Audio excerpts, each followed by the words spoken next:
So, welcome if you're watching for session 11. We are in the fine city of Othema, which is a somewhat of a religious city. You have made your way here, given to, the primary destination of the caravan, which it wasn't really a thing anymore. However, it was the destination there, and Kalan obviously needed to get here, as well as Timothy. Timothy has joined the party as a level 5 rogue scout. That is justified experience, as well as I would think the correct class choice for Timothy. So we'll see how it goes. You also came here to seek an audience with Lord Thal and Falor, given what happened with the Duke in the town of Harak, as well as giving the news of the dragon, E3, as well. There are a lot of different things to seek an audience with the Lord. Now, coming around the city, we spent most of the time just shopping and procuring items and things. And being in a city this large, there's a lot of traders, there's a lot of businesses, there's just a plethora of magical items that you could obtain. People just selling freely, and there is high nobility here. So half of the city, and it's been growing, is estates and noble manors and things that they're kind of buying property and producing. The reason why is because there is a tree here known as the Sun Tree that is believed to be bestowed in the time of creation to Arthuria by Pelor, this deity. Now, we ended the session with you all making your way to the Sun Tree Cathedral, is what it's referred to. And coming here, I put your tokens onto the map so you get kind of a vibe of how large the cathedral is. This is kind of the center stage of the city.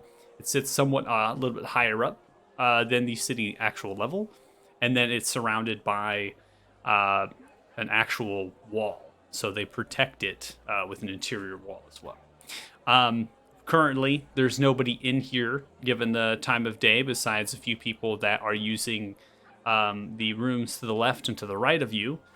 These rooms are reserved for kind of imagine confession, right? If we wanted to kind of relate it to a religious thing. It's not necessarily confession. It's more of having almost like a conversation with Pelor, or using a cleric or a priest that would be here as a vessel to communicate that for you.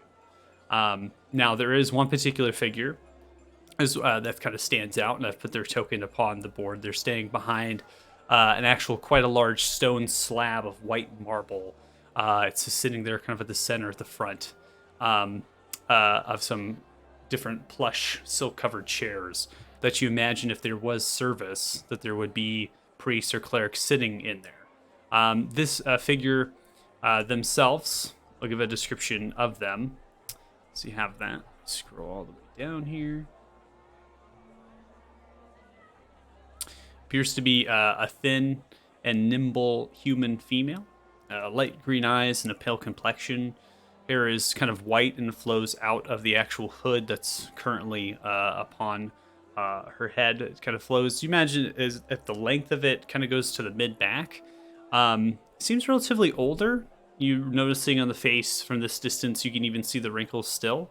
And she seems to have the white robe, and they're lined with golden silk.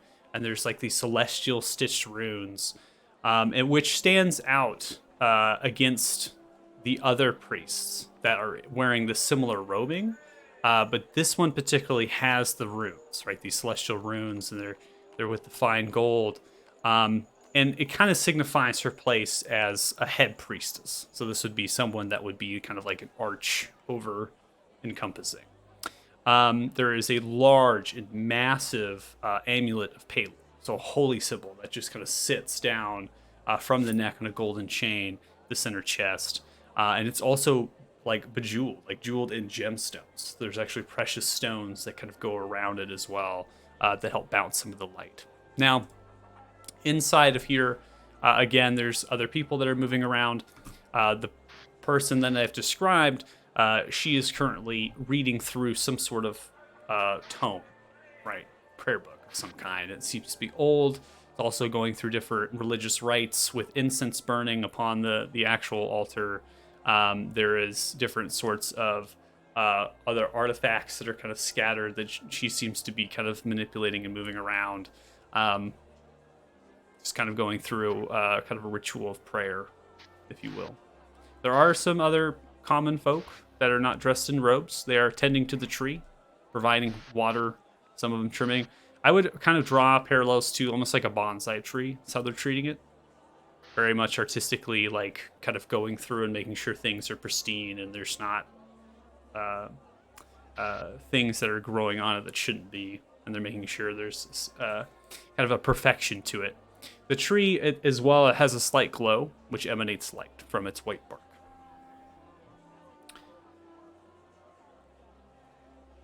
Is the tree guarded at all? Like, are people allowed to approach it? People are allowed to approach it. You see these common folk, about several of them. They're having kind of these brown leather vests and belts and stuff, and they seem to be kind of putting water upon some of the bark, and they're kind of trimming some things, maybe branches that are just kind of strays.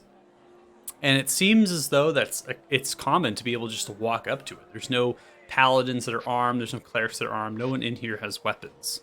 And could be that you could just walk right up to it. Maybe that's like a kind of a crime, and they'll turn around and be like, "Oh, what are you doing?" But it seems as though people are up to it right now, and no one's causing any problems. Could have started heading towards the tree then. Be like, well, now that tree seems to be pretty popular around here. I wonder why.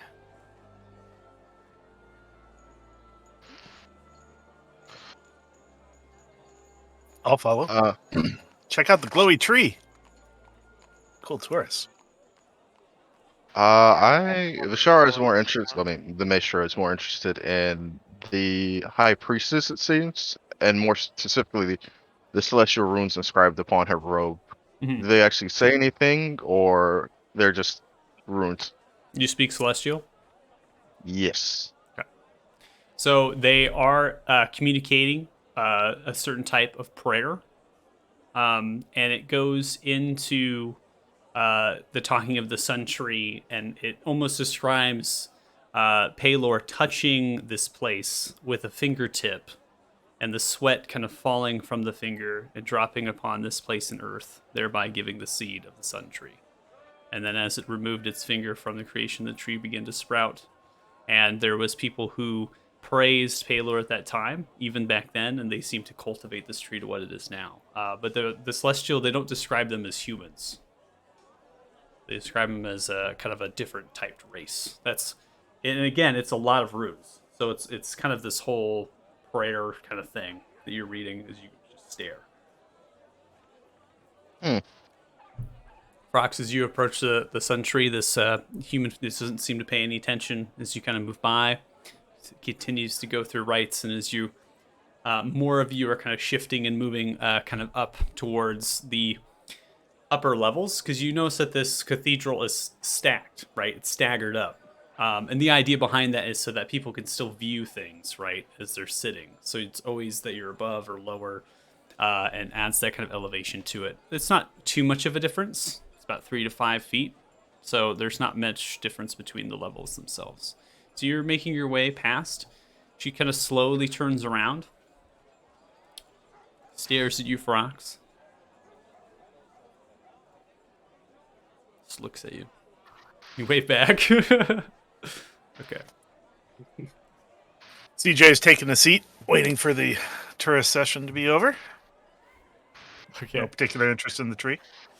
I do eye her and make sure she's not like freaked out that I'm sitting down. Cool. Sit down in the chair. See, she takes off the actual hood. The back of her head is an actual braid that kind of sticks somewhat out, and there's like this golden brooch that just kind of clips it together. She looks towards you, Frox, kind of holds out a hand, comes out of the robe. Rox kind of just like creeps closer and closer towards the tree, and like while still looking at the cleric, like reaches out a index finger as if to like start touching it. As long as she doesn't say anything, she just like taps it. Do you feel a call for the tree, or are you just deciding you would like to touch it? A little bit of both. Seems interesting. The Sun Tree is welcome to all that wish to prayer to it, to believe in it, to touch it. I wonder how it feels. It's gonna start casting Speak with Plants. Okay. Takes 10 minutes, so Yeah, it takes a while, right, to get it going. yeah, 10 Yeah, minutes. it's a Yeah, ritual. Super Rocks is just ritualizing with the tree over there. She kind of turns Everyone's just and awkwardly standing. looks at all of you, kind of centered around. You seem quite like an odd bunch here. Are you here for service? Won't be happening for several hours. Are you here to pray? No, just here to see what the fuss was about the tree. Yes, there are many that make pilgrimage here. There are some that weep this tree, say that they can hear the very words of Palor as soon as they start praying and reach out.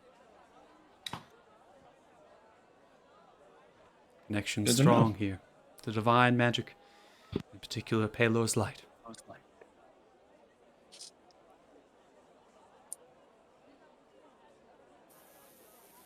Right. Turns and looks over to you, CJ. Are you not a believer? Oh, I'm sure it's Palor's tree, granted, Hmm. and an important tree indeed. Interesting. Turns around, grabs the book. It's a large tome. It's like chain kind of dangling from it. She kind of picks it up. Kind of sighs a little bit. She kind of begins to hold it and just thumb through it, taking glances at Ferox. What Ferox is doing, again, ritualizing. There's components here as he's kind of moving hands and doing different things. Arcane gestures. Um, High Priestess, or whatever your title may be, I have some questions about the story inscribed upon your robes. Yes. It speaks of Palor and him alighting upon this land and the sweats dripping from him to create this tree, the seed of it at least. Hmm. But the descriptor of the people that initially cultivated it and worshipped it, it seems a bit lackluster, only kind of describing them as non-human. Could you explain upon that?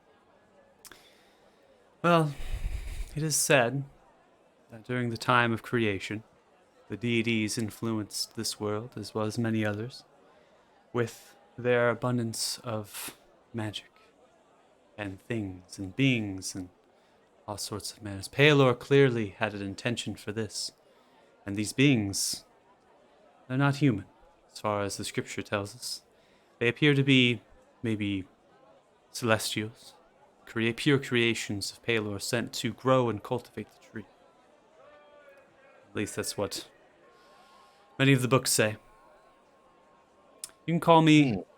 Valeria Revan, by the way. I am head priestess, but I don't believe any of you really worship Palor. It's a title that probably doesn't mean much to any of you. No. I came from a place where religion isn't really something you choose. So, I see. Well, hope you can find some religious freedom, even though Palor is the most worshipped deity. There are others that do raise worship to others. Good luck finding a perhaps place, though. thank you. Chuckles to herself. Just waiting to see what Ferox does with the tree. Yeah, just wait. Yeah. Yeah, Anybody I've got more else? curiosity on that now.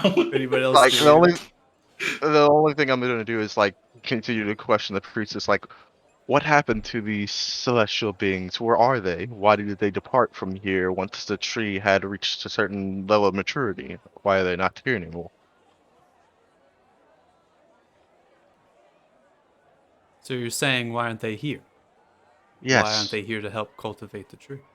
Well, maybe their purpose Well- was done. Maybe it was protected finally by others that came to worship it, and they went to go protect other things of Palor's creation.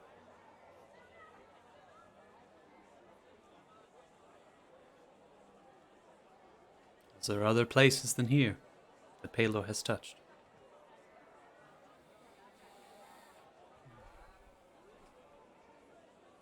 Right, well, Ferox, time passes by.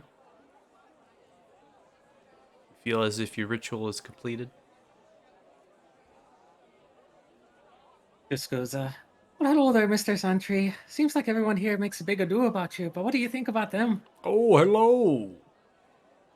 Ah, yes, I enjoy the worship. It's nice. Oh, one of those types, huh? Mm. I've You been know, I once worshipped knew an apple for, tree like that. well, been worshipped for centuries, millennia. People come and go. Centuries, how long have you been alive? Oh, I've been alive since this world was created. There is like a suspicious eyebrow. When there was Really? nothing here besides mountains, some grass, and some snow. There were people. They helped grow me. They grew of pure white light. It seemed to flow freely, without form.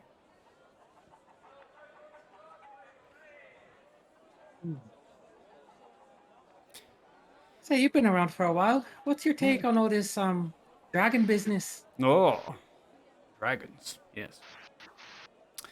Well, dragons have been here since I was created.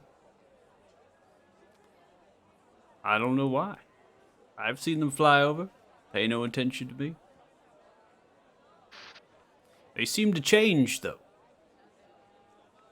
There was once one color of dragon, and then there was more. And they seem to breathe all manner of things. Rather strange, if you ask me. Oh, what was the one color originally? Hmm. Yes, it was a slight gray, a little bit of green. They were much smaller then. What kind of fruits are growing on, or what is growing on this tree? Nothing. Nothing. There's no leaves. Say, you know, for a tree, you're kind of lackluster in the kind of bearing your fruits department. Hmm. Well, not my purpose. What is your purpose? I don't know. Oh my god. You poor thing. You've been around for who knows how long without a purpose? It's fine. All I know is I do have some purpose. I just don't know what it is. I feel like there's some Okay. reason why I'm here. I just can't figure that out. Well, according to a lot of these folks, you're put here because one of the gods put you here, and you're a representative of that god. Oh, I see. Well, that explains a lot. Do you know by chance about a peddler? Hmm. No.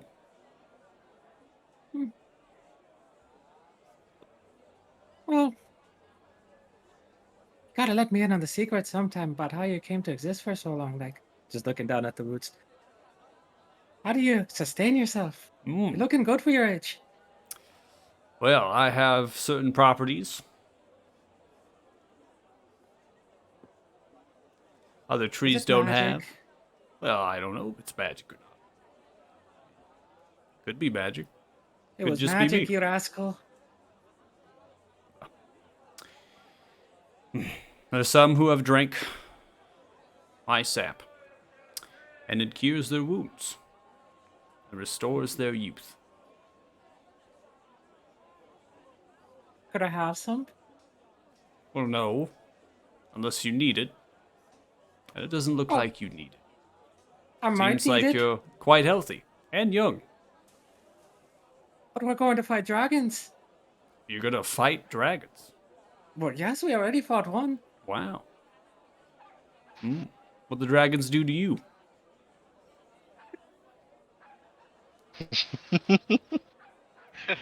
Been wondering that myself.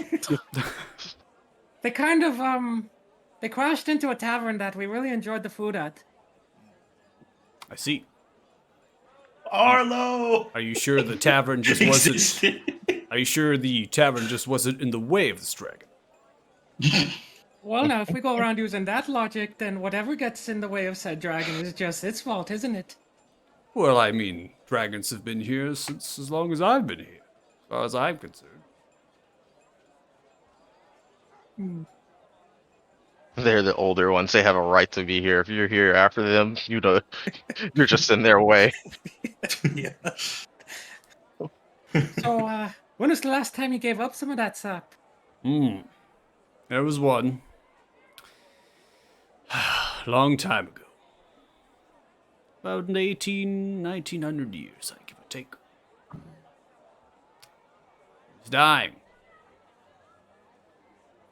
A very severe wound. Across his chest.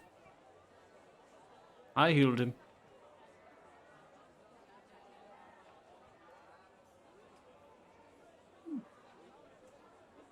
Did it make him young again?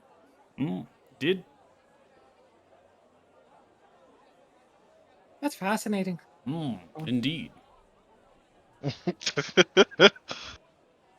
You're a tree of many words. I'll leave you to your business. All right then. Take care. Now, I might come back one day for some of that sap after more dragons. Well, apparently I'm a tree of some god. You are. Maybe A it'll very happen. important god. All right. By the way, are you able to just like give a signal? Like I want to pretend I'm like a chosen person of Palor. Can you do something? No. Ah, I'm a tree. Maybe you should just be happy that you're the way that you are. well, of course I'm happy with that, but wouldn't it be fun with all these people watching? Oh, I mean, then why would it matter? You are already great and love who you are. Then why does it matter what these other people think? Because it's funny. Humor, then. Let's see. Well, that is something that is lost on me. I'll come back and give you some more jokes one day. Okay? Nice to All meet right. you. See you later. See as Rhea looks at you as you make your way after basically talking with this thing for a long period. I see you have connected with the tree. Barak's kind of like does her best serious religious person impression. Yes, it appears we as the chosen ones are also in association with Palor. You are all the chosen ones. That's right. I see. Gods. I'd like to disassociate myself from that title. I am recently joined of this party. What I am is recently knighted of this land. Oh. Anything beyond that is nothing of my note. I am a recent addition. What they called themselves before this, I have no idea.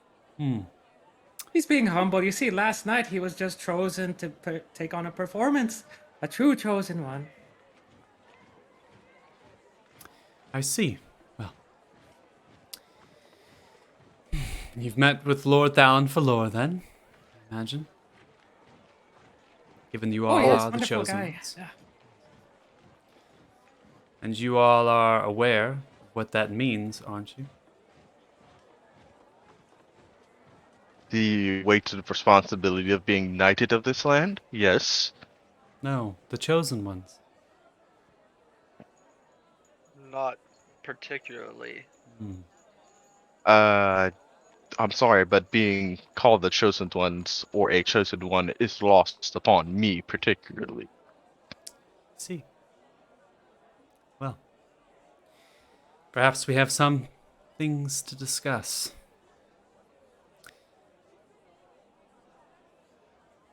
She kind of turns around, looks towards the book, sets it down, thumb through some pages. Yes. Well, I won't be able to have the information about that, not quite yet, but perhaps it'll help guide you. Baylor sent you here for a reason, then. Come back here, maybe after tomorrow. Let's say the same time.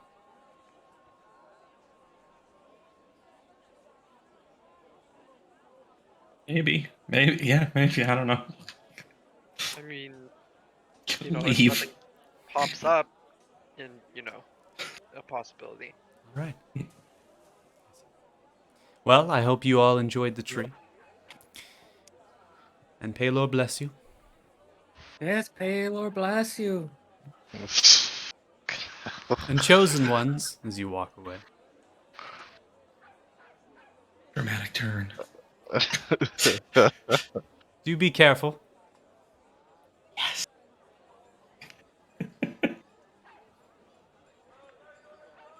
Stay strong in your faith.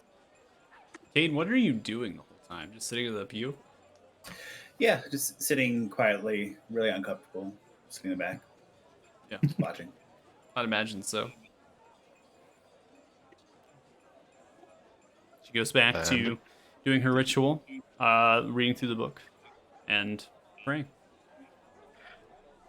Did she say chosen ones?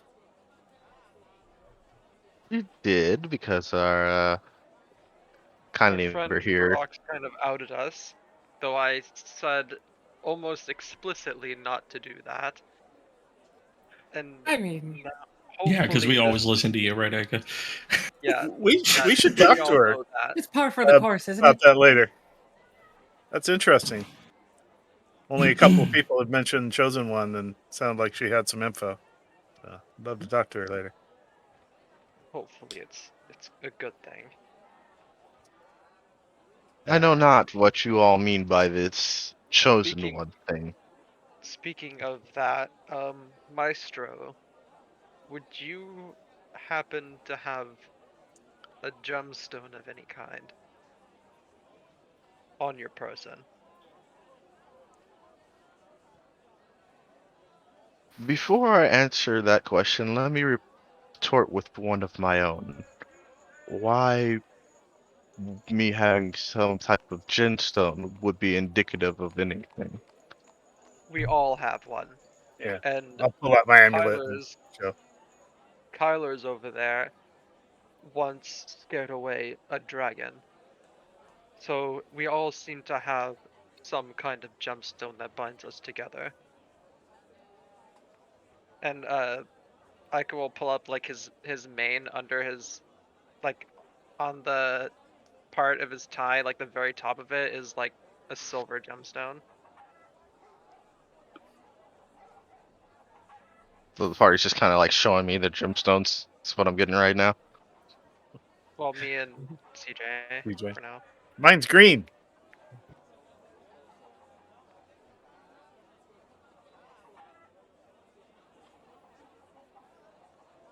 I actually do have a gemstone. It was given to me as a payment for a performance.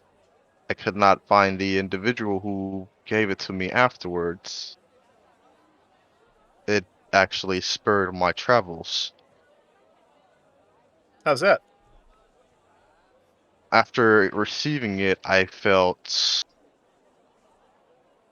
like I was languishing too much, that I wasn't growing enough. So I began to seek ways to travel to more lands. From there, I was found by an individual who enjoyed my services, who owned a ship. I traveled with them for a time until we alighted upon this land. Do you have it with you right now? I do, but given what you've said, I'd rather not just show it out in public. That's fair. I'll show you mine if you show me yours.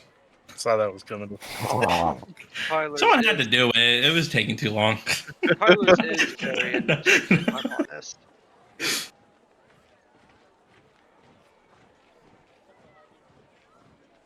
We did show you all of ours, though, other than, Ferox and Kane over there. But Yeah, and me.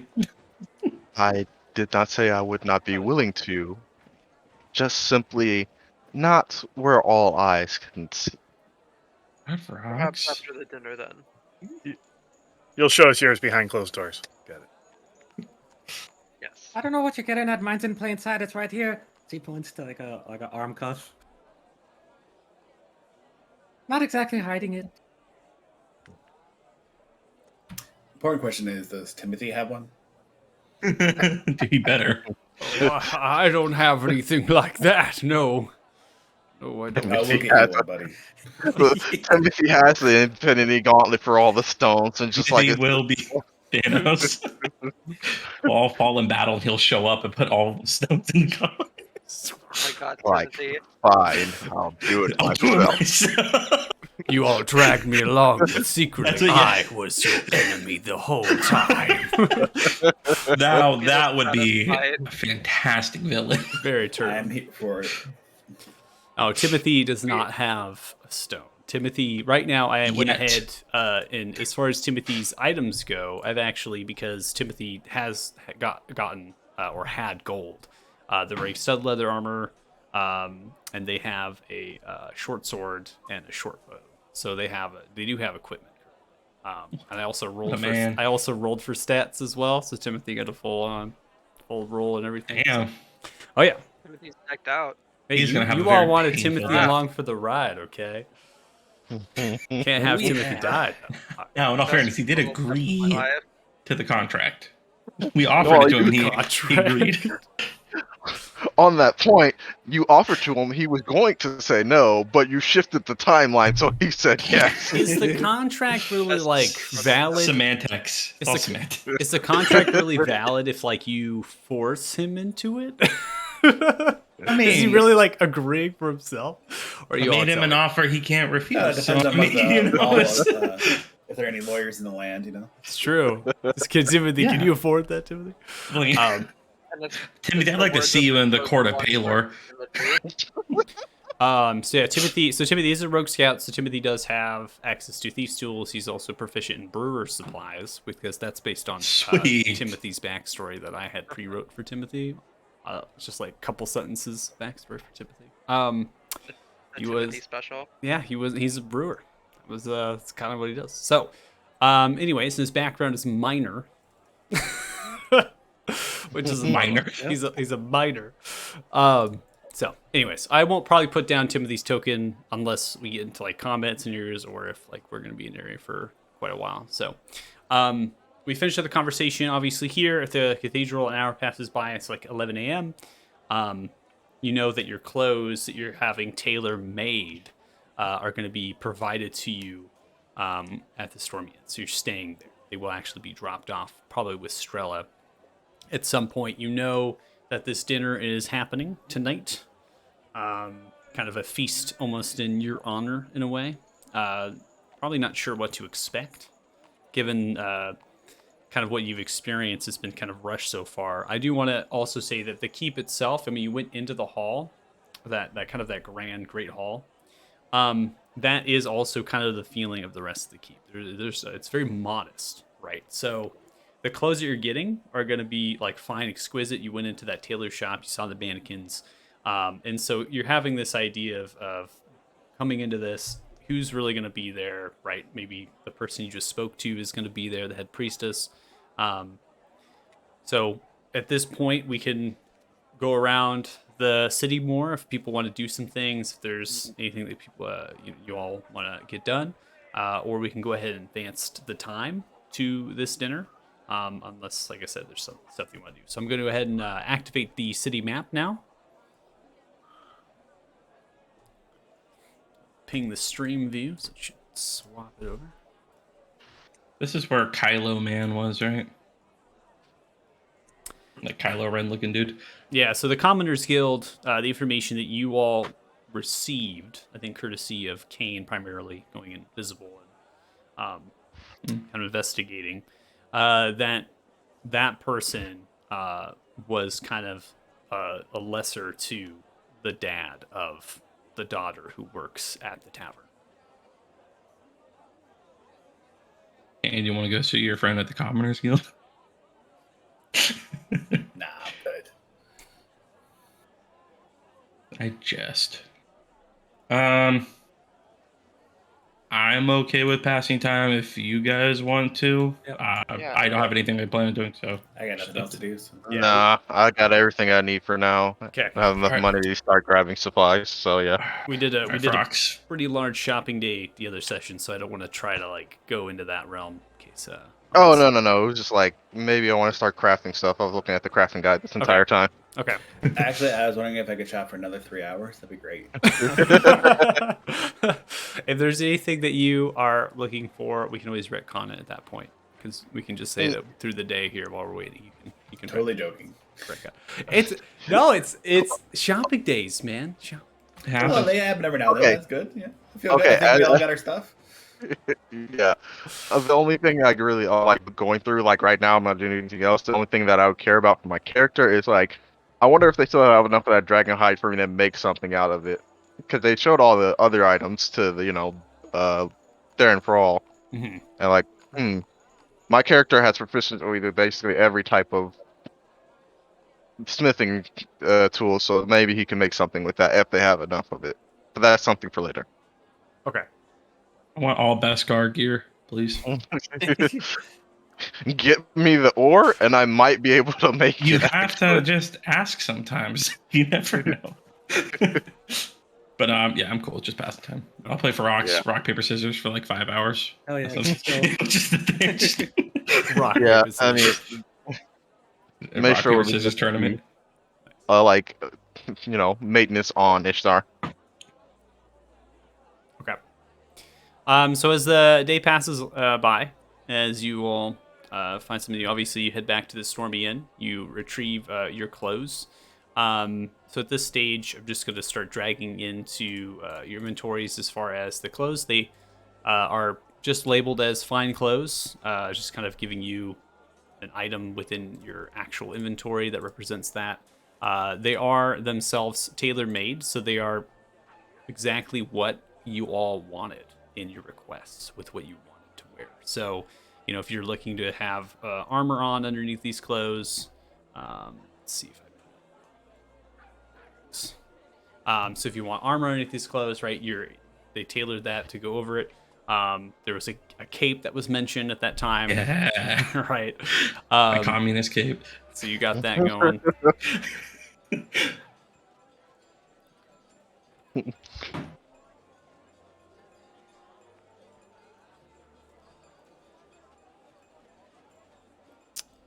And then I'm going to go ahead and advance it over to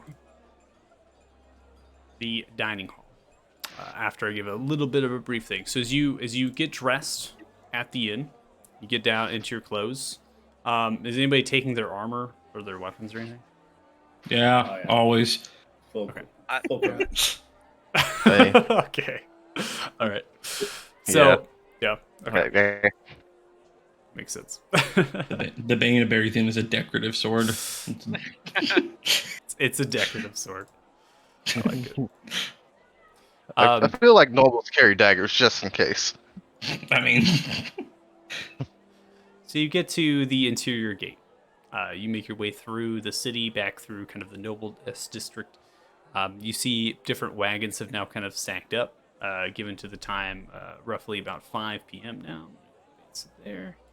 You see a couple wagons are stacked up, people that actually have been called, maybe from other places. It's only been a day, so whoever these are, maybe from Fort Farron, could be someone on the road that was traveling up already. They're kind of stacked up at this point, couple wagons, things like that. You make your way to the gate, they immediately recognize you. As soon as they kind of see you all, one of them kind of walks out. It appears to be that half-orc that you encountered at Fort Frostbeard. This half-orc currently is not wearing any armor at all. They're actually wearing this kind of pristine looking maroon and gold vest that fits over a white cloth blouse with gold silk trim and this kind of plumage that comes out of the chest, and then leather trousers that kind of match. They seem to be very uncomfortable, right? So digging at the collar a little bit, coming out, kind of grunts out towards you. Dragon Slayers! You have arrived. Kind of pushes past a couple people. What? Just kind of walks over to you. Come He's with big, me. right? He's like 7 feet tall. He is taller. Yeah, he's 7'2". So he's Pushing a people. big. Yeah, he's just kind of pushing people out of the way. He's very broad. He's just stacked, right? So he's in the braid. This war braid's still there, and he's kind of pushing around, right? And then begins to kind of pull you through. And you see there's 8 of these foot soldiers, these guards that are kind of following with him, right? And they begin to escort you through that gate. They begin to go all the way up to the keep, and they push through this kind of, again, the entry chamber, and then into the actual courtyard where they're going to cross, heading to the southwestern side of the actual keep, to the dining hall side. So I'm going to go ahead and drag players onto the map.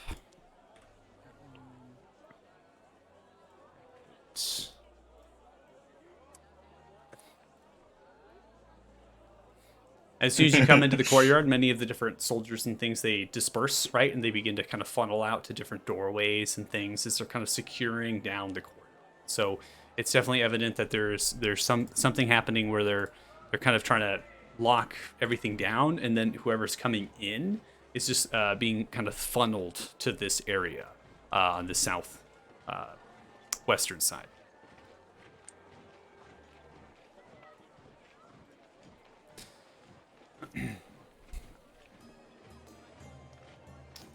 Pause that. Head towards the door. Okay. So you head towards the door. Ringla Uku is giving out some more commands to some of the actual soldiers in the courtyard. Appears to be telling them to kind of, you two over there, you two, it kind of begins to designate where they're supposed to go. You hear a different commotion kind of happening from the inside as different cutlery and plates are being set out. Everything is silver. The goblets, a few of them are gold that are laid out, primarily the one at the table of Lord Thalenflor, who's no longer wearing any armor. He's actually wearing this golden and white kind of jacket that fits over a matching vest, and then a actual silk blouse. And this jacket flows kind of freely down almost to the back of the calf, so it's a really long jacket. There's different sorts of stitching and things that are in it, and then the actual griffin, the patch, is kind of there on the side of the jacket. Is currently sitting down at the table and is drinking wine, going over a couple different documents that are now being laid out at the table and then retrieved, as he seems to be getting annoyed that there's business that's happening right now and people should be cheering and having fun or getting started. You all are somewhat middle to the arrival here. There's it's definitely maybe 50 to 60% filled, so these tables, as they're kind of filled and moved around. As soon as you walk in, the half orc just kind of comes behind you. Excuse me. Just kind of pushes through. Yeah, begins to come in. You, table. It's more than 6 of you. Supposed to sit with the Lord. Get more chairs. Kind of grunts. Begins to go yell at some servants to find some more chairs as they set them out at this table specifically with the actual Lord. There's no one at the table, right? So you see as they're kind of now pushing chairs on either end to accommodate the space of where you're going to be sitting. But Timothy there at the end.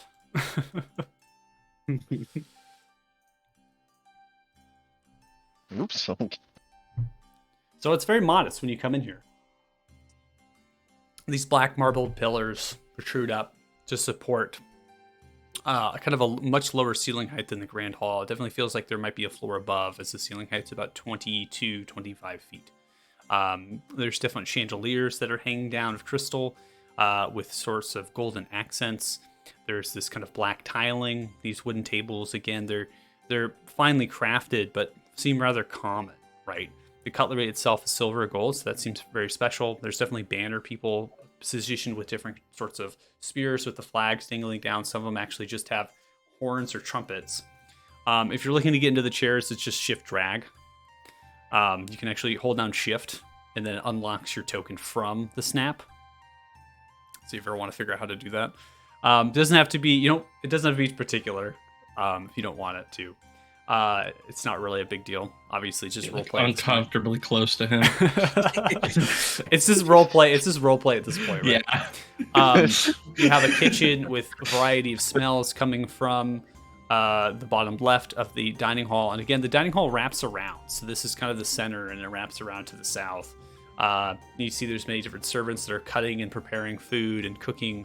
And again, in scale, this is really modest, right? It's not very large. The Feller Keep itself, being kind of built out of the mountain, was more secured as a defensive structure rather than something to entertain or build for guests, right?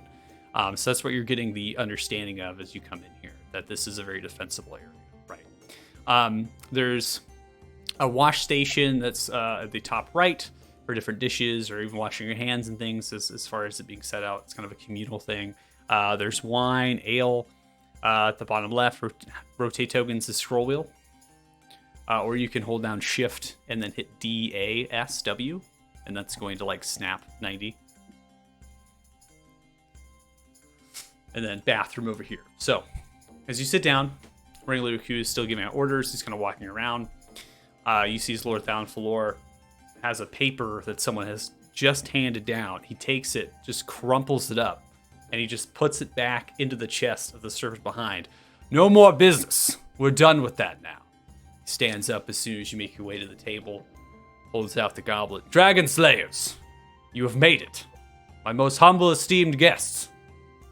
Looks to the left and looks to the right. Nobles and people of Othema, I give you the Dragon Slayers. See as many people are just kind of standing up and just kind of golf clapping and applauding. As soon as that happens, through this announcement, there's 3 or 4 people that play trumpets. Like, bum, bum, bum, bum, they just kind of like begin to echo out as now there's some sort of music as different, like 3 or 4 bards kind of funnel out of the south side and kind of position themselves around one of the pillars and begin to play some music for the crowd of this event. Lord Thalfalor kind of postures looking at you all. Sit down, sit. Enjoy yourselves. You've all earned it. Now, Gladly. I hope you all are hungry. Damn straight. That's good. We'll be having a 6-course meal tonight. Ooh. I specifically have instructed chefs in preparing this, the cooks. Hopefully it meets the demands. I'm not sure what you all are used to. You seem like a very interesting bunch of people. Sounds wonderful. Good. Now, shall we begin? Questions? I'm sure you have a lot. I knew back in the hall, I was quite swift and maybe not a great listener. Obviously, I had to always put on a front or so. Make sure I hold myself in high regard to my people. Questions? Anybody?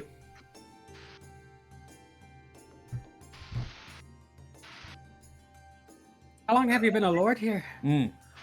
Fantastic question. Well, I've been a lord here for over 2 decades. My sister is, well, may she rest in peace, Pelor, married to the king. The prince is my nephew.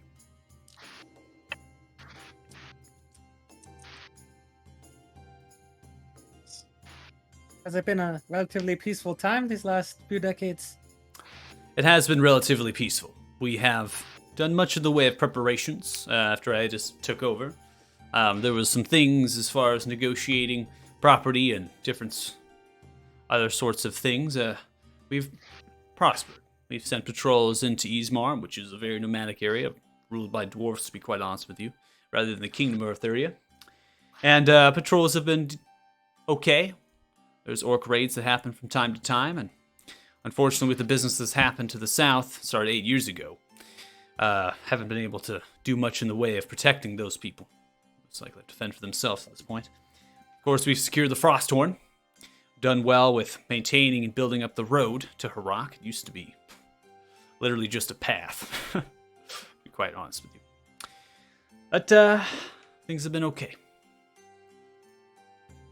All right, besides the great white dragon that used to be there, and perhaps the kraken that lives off the shores.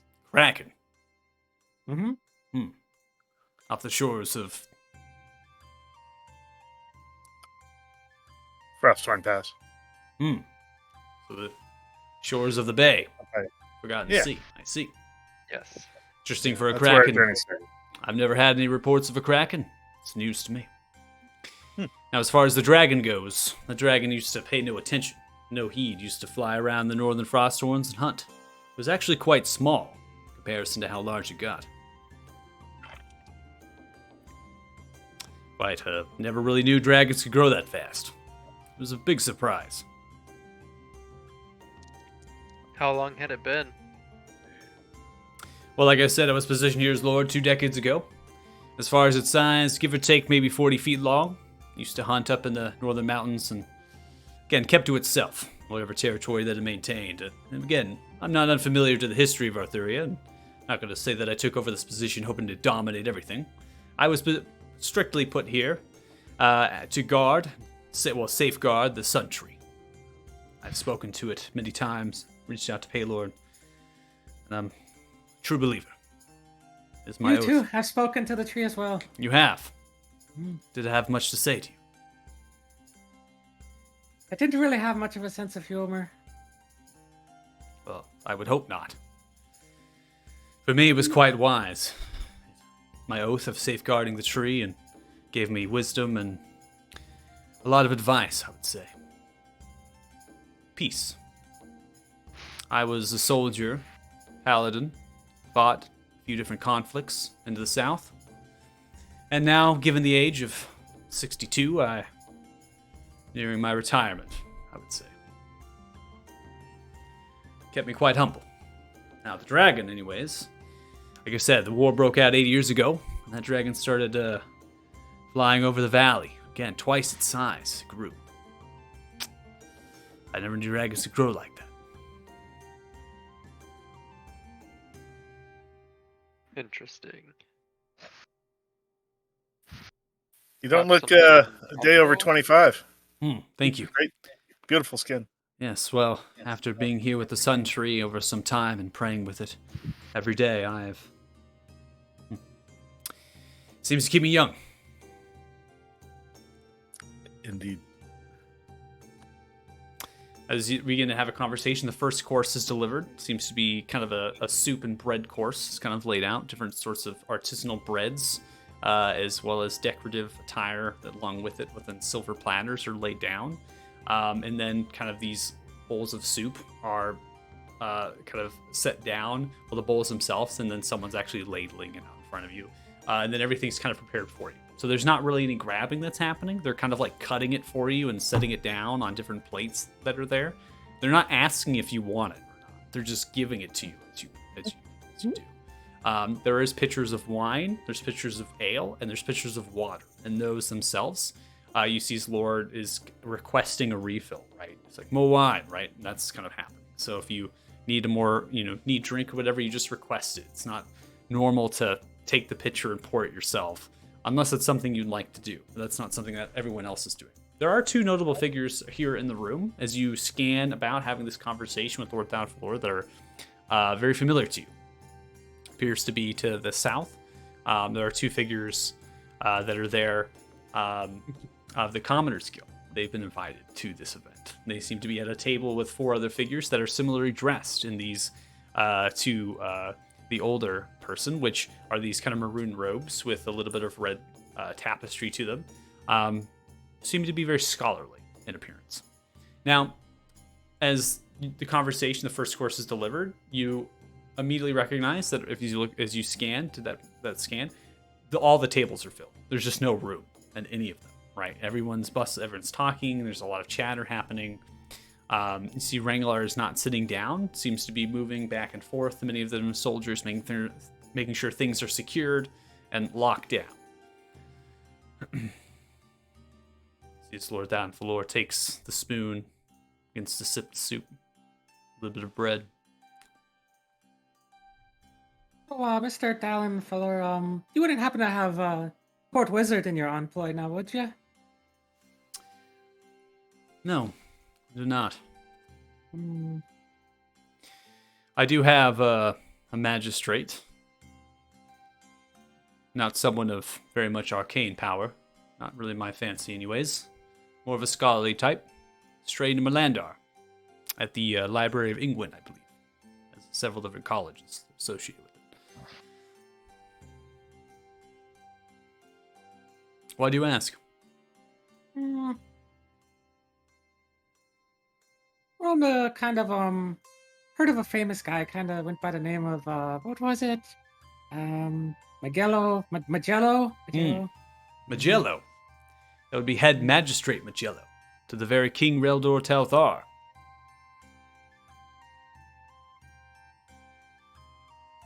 Does he come out here much? No. As far as I know, in his old age, he seems to be very much in the People's Palace up at the tower for much of his days. Only comes down for court. I've been invited. Been there several times, obviously.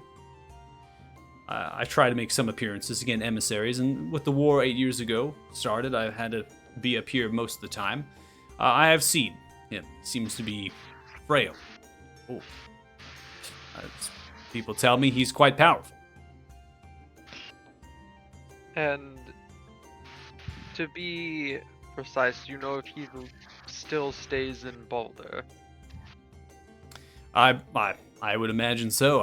I'm not sure about his whereabouts. I imagine maybe talking to the King Reldor Talthar himself would be advisable as dragon slayers, and with your patent of nobility, I can send an emissary ahead of you if you'd like to the People's Palace to request a court with the king if you need. That would Well, be maybe wonderful. after we deal with this black dragon that's been troubling you. Yes. We may actually move through Boulder on the way down. Well, That Since I seems a bit out of the way, believe doesn't that it? the bay is south, isn't it? if you're here to if you want to deal with the black dragon, that is your goal, Dragon Slayers. That is your next quest, I should say. The next place to go would be to Fort Farron. You want to talk to Commander Remar Aluna. He's stationed there. Soldiers are there, and they have been having incurred undead raids, which I believe is something this Black Dragon is in command of. I'm not sure. They come from the marshes of Unveiling. Mist follows them, shrieks and howls, as far as the scouts and reports go. I have had word from a few of the messengers. Nobody has came back from Norfolk. It's a village, fishing village. It's a little bit large. No one has made way. I imagine with the raids on Fort Farron, I think we can assume what has happened. Now, I'd be more than willing to send paladins that way, but I actually had just received word from an emissary from King Reldor Talthar himself that I am to gather my paladins and begin marching to the war.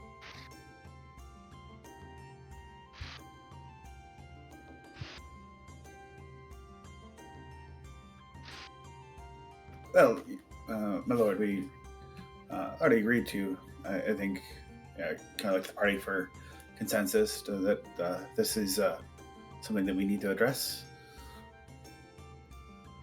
Yes. Well, we are the Dragon Slayers now.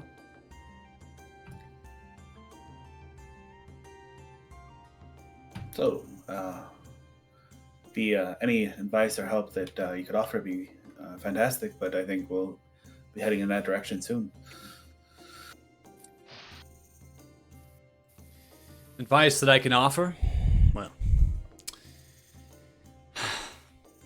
not much, I am afraid. I have faced some undead in my day. They were always scared of my light, my power, Palor. But these undead, as far as the reports go, they're intelligent.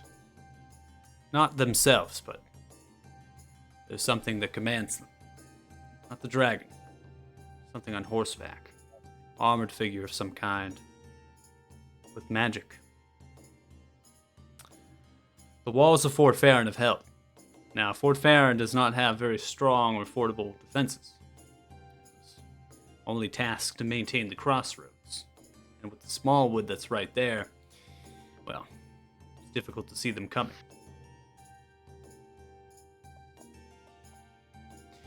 Perhaps I can offer some advice. You are to head to Fort Farron, speak to the commander, but I would not dally with these raids. They've happened many times. You said that you, when you came here, that white dragon's been around for a while. What about the, Grugash fella? Well, we have not seen or heard of Grugash really before until the undead started coming out from the marshes. The marshes are large, the trees, they tower. It's a desolate swamp. There are creatures and monsters that thrive in there. They've made their home. I've never seen this black dragon before. There are soldiers in Fort Farron that said that they swear they've seen it. But again, the mist and the fog that carries over during these undead raids, it makes visibility quite poor. And Commander Rimar Luna dare not send, and I wholeheartedly agree. Do not send soldiers into the marshes. I doubt they would return. Prox just kind of says, like, under her breath. Well, if it, according to the tree, that fort is just in the dragon's way. Can I potentially roll to see if I could know what the creature you're speaking of, the undead on horseback, or not undead, but the thing that's controlling them on horseback? Yeah, go ahead and give me either a religion or an arcana check.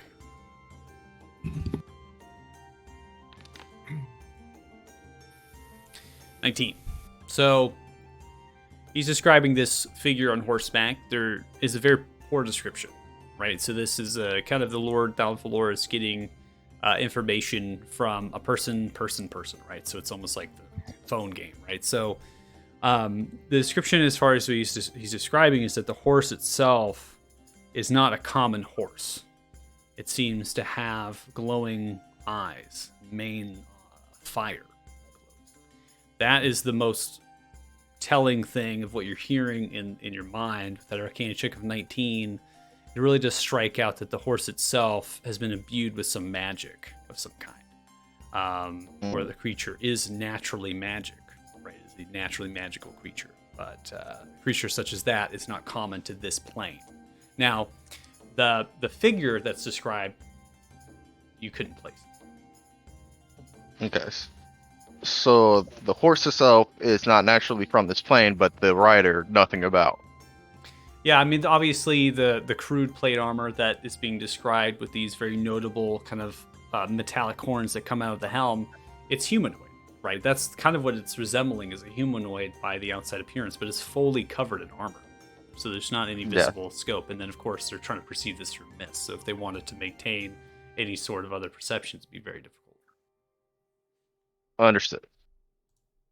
So I just I've recognized that at the very least the horse is not natural to the plane, and the rest I have next to nothing to work with. Got it.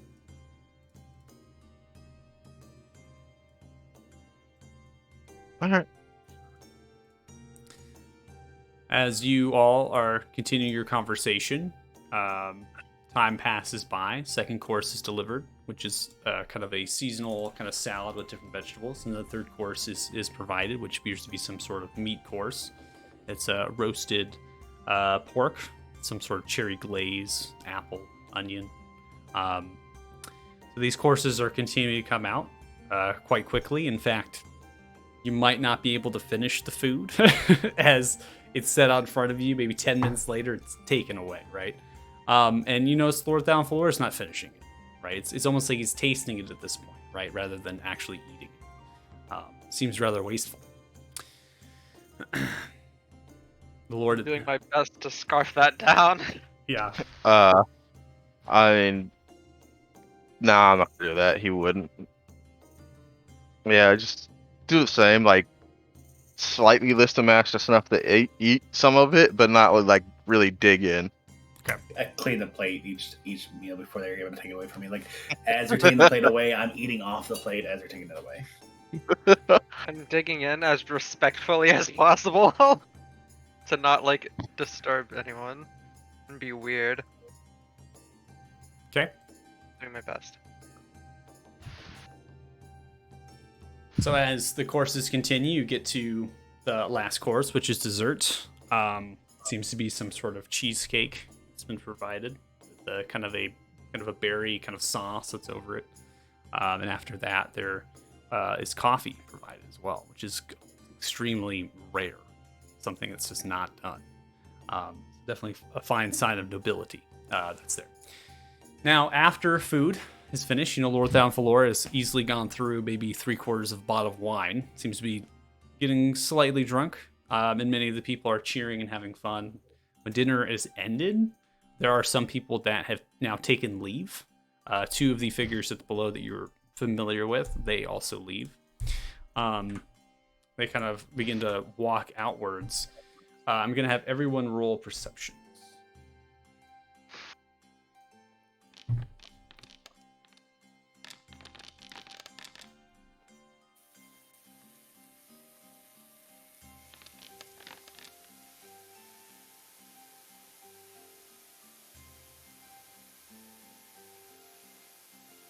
Okay, so we have a 19, 20, 23, 21. Kyler's not here. Oh, there's messages in Discord. Streaming always silences it. Let me read it real quick. Not letting me rejoin. Ooh. All right, let's kick him out.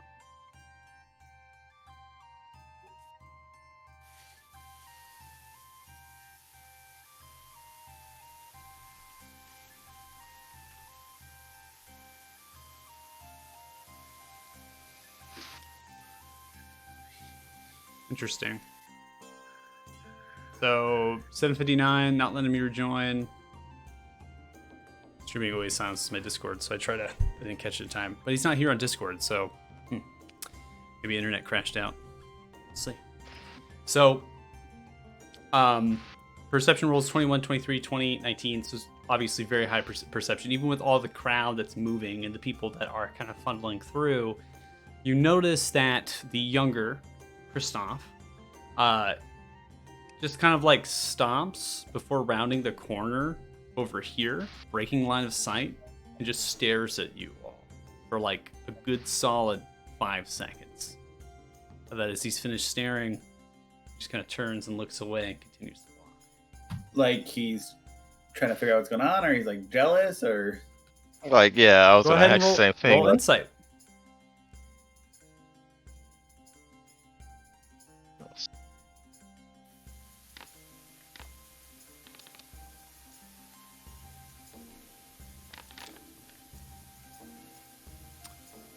All right, so we have 16, 14, 17.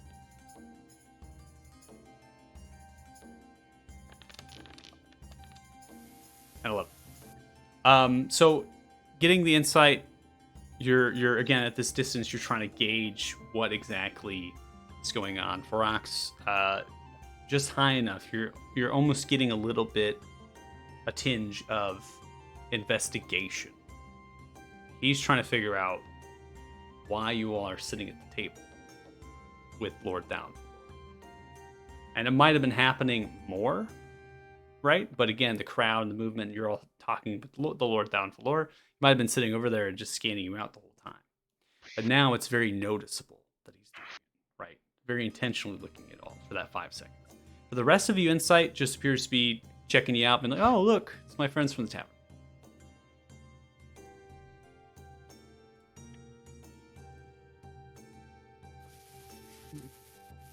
No, hold off on thinking. One off. Here.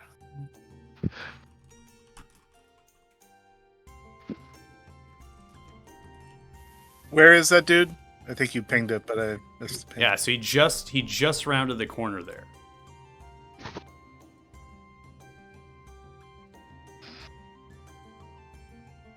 Frox is gonna excuse herself and be like, Restroom, I'll be right back.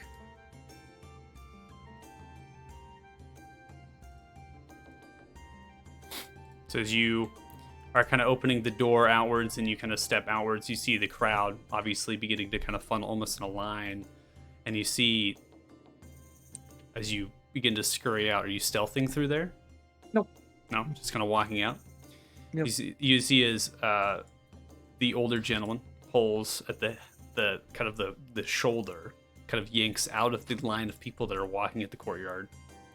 They begin to have harsh words with each other and whisper, right? They're kind of gesturing and moving their hands wildly. And he sees Kristoff just puts up his hands like that and shrugs, chuckles, and laughs. And then they get back into the crowd and begin to continue to walk. They get to this point, and then they're going to go east towards the actual entry chamber. Ferox will just kind of start casually walking behind them and just out of nowhere just be like, My, what a great dinner, wasn't that? Stops and turns around. Kristoff is the first one to speak. Oh, it was a great dinner. It's fantastic. Yes, though it seems some people were interested in other matters. Yeah, it happens in court. I was really surprised we got the invite. But apparently it was kind of a last minute thing and there was quite a bit of tables open. So they invited some of the upper class, the common. So kind of nice anyways. You're sitting with the Lord, huh?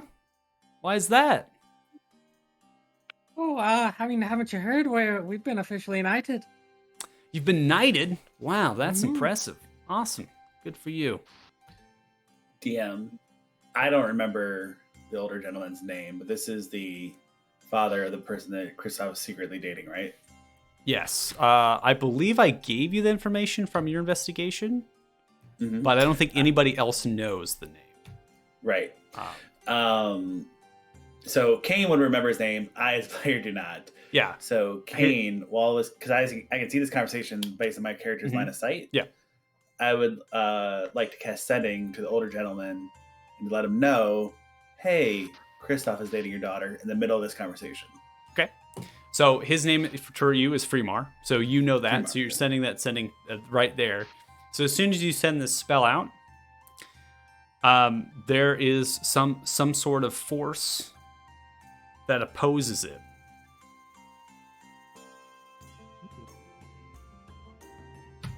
Like the spell did go off, or No, the spell went off, but it didn't reach him. I'll turn to the Lord and be like, my Lord, I'm sorry, is this Yes. keep warded against the Sending spell? No, of course not. We are divine. I mean, sending. Obviously, we don't have anybody really with arcane, but it has been happened before. Sending is quite useful. No, there's no wards here. Oh, thank you. Why do you ask? I'm gonna go to the corner nervously and just like watch my friend to make sure that they don't die. See his lord is kind of sloshing the wine. Again, half drunk at this point, right? It's just whatever you're doing right now is just kind of anything. And dinner is ended, so people are approaching the Lord. Right now that dinner's ended, people are approaching the Lord. Lord Thomflor is kind of getting up out of the chair. He's talking with random people that are coming up to him. Now it's more of like a social gathering because dinner is almost closed out. Okay, and you get to the corner and now you're looking. We'll get back to the conversation, obviously, with Ferox and Kristoff and Freemar. So again, it's Kristoff talking to you. Freemar doesn't say anything. No words are spoken. But yeah, no, we've been officially knighted. It's I mean, judging by the length of time we've stayed in the city and being a knight, you'd assume almost everyone in the city is a knight by now. Yeah, I mean, being knighted and all that. I mean, there's a lot of people in here that are nobles. You know, there's quite a bit of people, paladins, and clerics, and all manner. And of course, esteemed guests like yourself, right?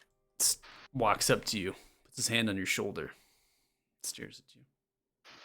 Of course, we're esteemed guests. Are we, Freemar? We're esteemed. I want to apologize. I think I intruded at the tavern. I feel like that was a thing. Kane, you step out? Yeah, I took a step closer to Ferox. I just take a step out and just kind of casually lean against this wall over here. Looks kind of at you. Right. Just looks back, Ferox. I apologize. I am horribly sorry. I ruined your time at the tavern. Clearly just got there and you're having a good time and I'm over there putting myself in the middle of it. Good old Kristoff. Yeah, it's okay. My friend there, he can get a bit salty over people. Just interrupting conversations and making their presence known. Takes his hand off your shoulder. I know. I have that kind of knack. I just ask. I don't not get in anybody's way or business. Just like to have a good time. Just feel like you all need to have a good time. I don't know. Something about you all. There's something about us, huh? You don't go through every adventure table in that tavern? Well, I mean, usually we get traders and common people, but you all armored weapons. Seems so special. Feel like it was worth what I bought you. I'm gonna cast Sending again, this time to Kristoff, just to see if he responds to me. Because I don't actually speak anything when this happens. It's a telepathic communication. And I'm gonna go, why was it worth it? But through Sending to see if he responds to it. As you send Sending, turns and looks towards you. Doesn't say anything and looks back to Faraz. I think even now, I think I've overstepped. Here I am, chatting you up. Should be in there with the Lord, having a good time, drinking, getting drunk. Suppose you're right. Well, wish you best of luck with Jill. You two make such a great couple. Kind of smiles. You see Fremar look at Kristoff. Kristoff locks eyes with Fremar. As they do, they turn, begin to walk away. No words. Does Fremar seem there? Roll insight.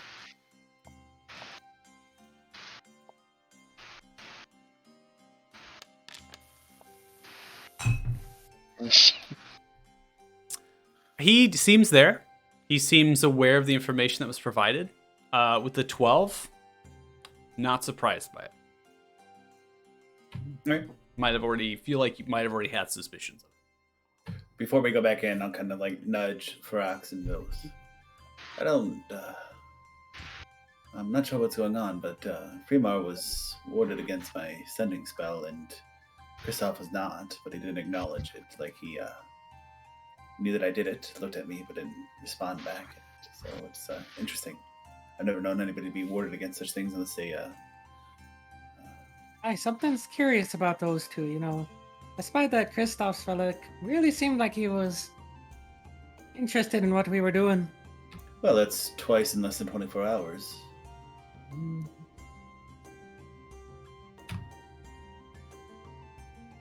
Well, don't suppose we'll find out what they're up to standing around out here.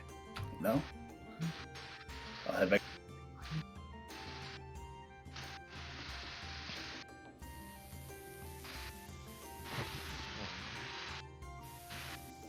As you walk in, Fallon Falor is talking with a couple different people, kind of sloshing the wine back and forth, turns around to all of you. Well. It's like everyone's cleared out.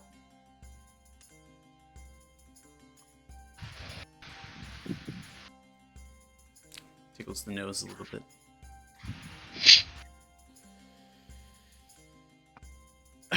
Well, listen. Comes down onto the table as he sits back, puts his elbows up onto it. Be real with you all. We're losing the war. King Reldor Talthar sent for my paladins up here. It means the worst. For your service against Grugash, as you all as dragon slayers, there'll be much reward for you. Great riches. Not just nobility. Can't promise anything yet. Obviously, I'm going to war. But as we march through Fort Farron, if you're still there, I might have some more news for you. Maybe another draft or something I've cooked up. Haven't put my mind to it quite yet. You are going to be around here for a little bit of time before you head off to Fort Farron. I do ask one thing of you all. There is a little halfling. His name is John Holfar. He runs the greenhouses, about half a mile to the south of the city. They're pretty vital to getting our crops that we might need through, especially the winter season. An immaculate structure that was built long ago to sustain this city. Now we have crops from Fort Farron and things. Don't necessarily need the greenhouses, but they do supplement. Crops have been blighted. John describes them, came to my court shortly after you all left.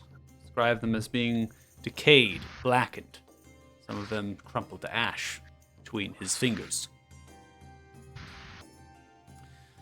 I know this seems such petty, such insignificant, but now that I have to get preparations in order for us to march, I'll be tied up. Many of the people I can send to investigate this matter will be getting ready themselves. So, I ask all of you, if this is something you can investigate and solve, I would greatly appreciate it. I look to everybody else. I don't see why not. Food's important for the people. We can look into that. Good.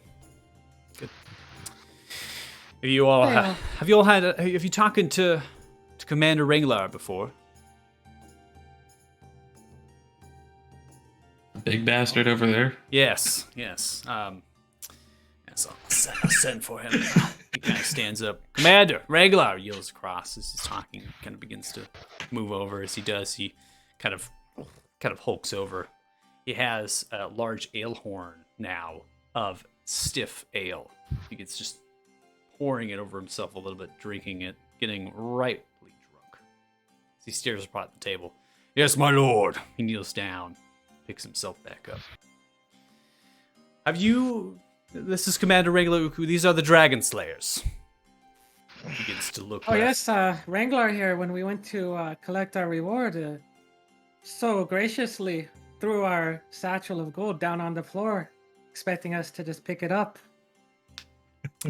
Well, I'm sure Wrangler Uku did not know who you are. And obviously, now he knows. Wrangler grunts.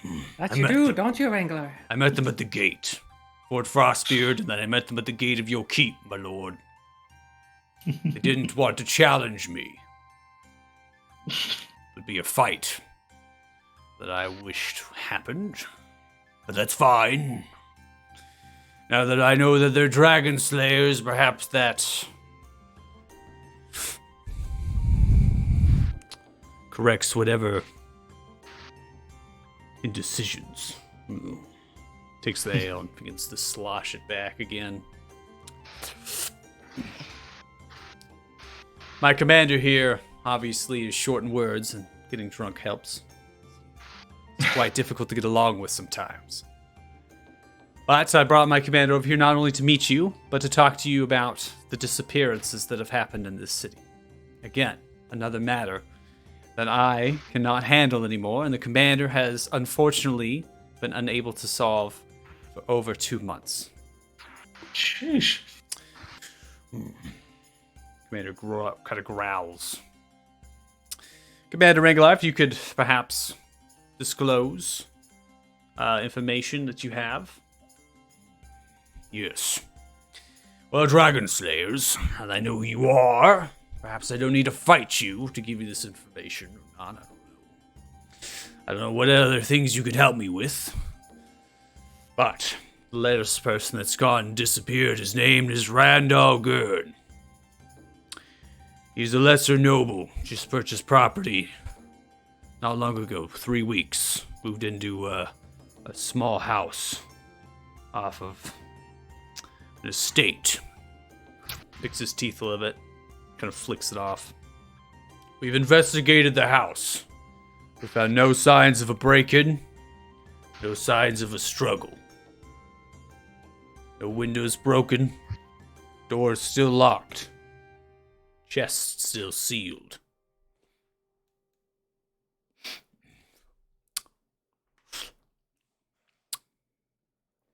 That's all I have. Excellent work. Lord, I do apologize.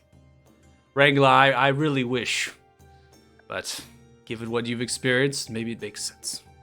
He kind of growls. He looks into the ale horn. He just breaks it in his fist and shatters it. Just lets it go as it breaks and crumbles to the floor. It's different sorts of bits and pieces. I'm sorry, but correct me if I'm wrong, the rest of the party. Did we not hear mention of this individual from the two individuals from the Commerce Guild? I forget their name. They weren't very impressive upon me. Oh yes, Kristoff's and Fremar.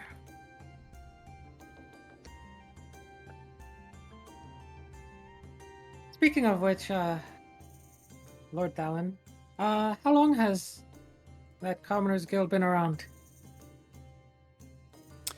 The Commoners Guild dates back far beyond there was any sort of really established government here. Commoners Guild helped facilitate quite a lot for us, actually. Commoners Guild takes over much of the property purchases and handles some of the actual noble arrangements. We have them come to the keep. We're trying to move some of their stuff over here.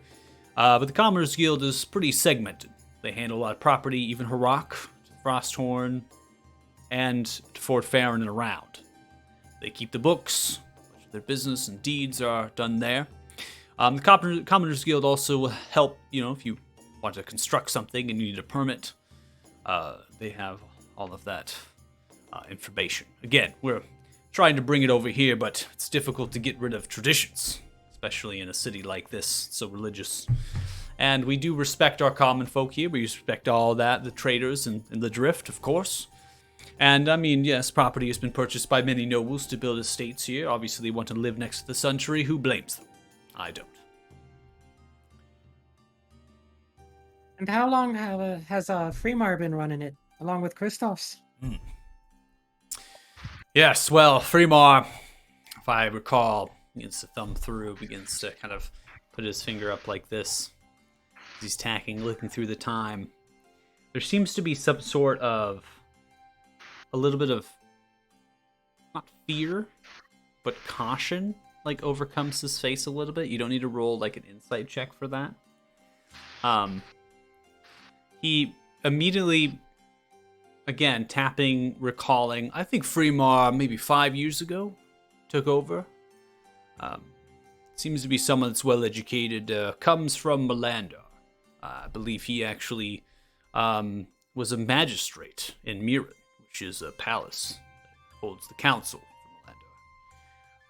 Again, well-educated. I believe the Commoners Guild, there was a death of some kind. I'm not entirely sure. Old age, it was suspected. And Fremar moved up here, looking to have an escape of sorts. I'm not entirely sure. Took over.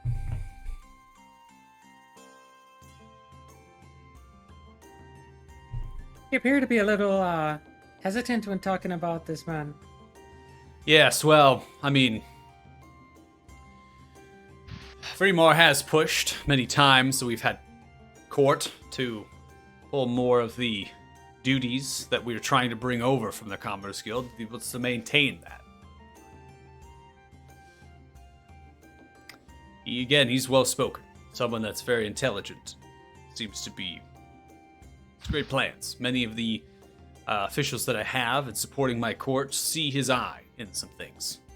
It makes sense. Obviously, again, we want to maintain our relations with the traders and merchants in the Drift, and maybe the Commoner Guild being established in the way that it is will help bridge that gap, even if we have many nobles moving here. Keep the peace, so to speak. Right, wouldn't want any riots or that sort breaking out. Well, we would never have riots necessarily, but we would have people moving away, and that could be bad, I would suppose. Riots. Never really thought about that. Someone in my old age, retiring, being in peace, something I would imagine would ever happen to my great city. Don't underestimate unhappy folk. I suppose so.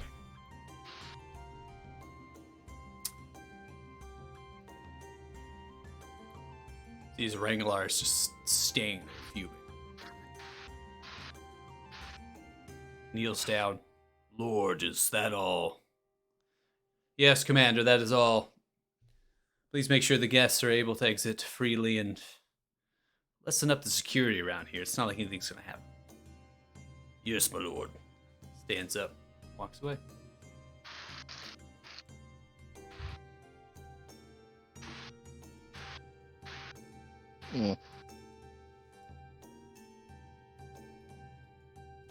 Is there anything else that you would like us to do, or are those the two main things upon your mind?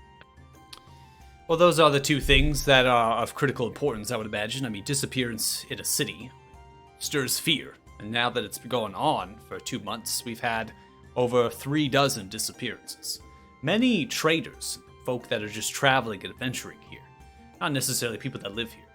Randall Gurn is actually the first one that seems to be a resident here, even though they moved here quite recently, to disappear. That causes much more fear than the others. Again, the length, now Randall.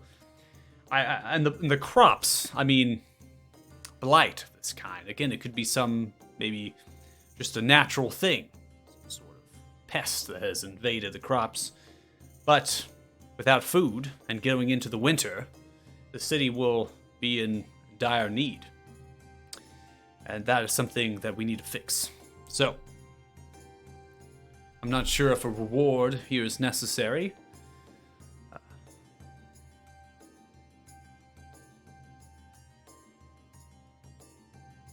Wouldn't hurt. Wouldn't hurt. Yeah. I see. Well, those dragon slayers. Suppose I can think of something to pay you for your duties. Come back to me with what you find out, and I will come up with a reward that's suiting for my dragon slayers. I appreciate that. Sounds very Really appreciate the clothes and the hospitality. Lovely party. Of course. Yes, it's been wonderful. I'm glad. I hope the food was enjoyable, and I hope that everything was up to your expectations. Albeit, I don't know much about you all. Perhaps you can fill me in. How did you all get together, find each other, become these dragon slayers? The Kraken previously mentioned earlier happened to shipwreck us in Harak. I see. So by chance, you were on the same boat then? Yes. Well, you must come from different places. Not from Arthuria, some of you may be. Interesting. Very interesting. My lord, I don't mean to be rude, but speaking of homes, I believe there was something mentioned about possible estates here in Athema. Yes. Yes, property, of course, being patent of nobility. That is something I must deal with. He gets to stand up. He yells out to a couple servants. And immediately, there's multiple different tools, things that are just placed down on the table. Cutlery, everything's just kind of cleared out. As he does, he sits down, grabs the ink and quill, begins to write out the documents personally. I thought personally writing these documents out would be something, well, just an occasion like this. Dinner party and having fun, dragon slayers, something I can't let my officials do personally. Grabs this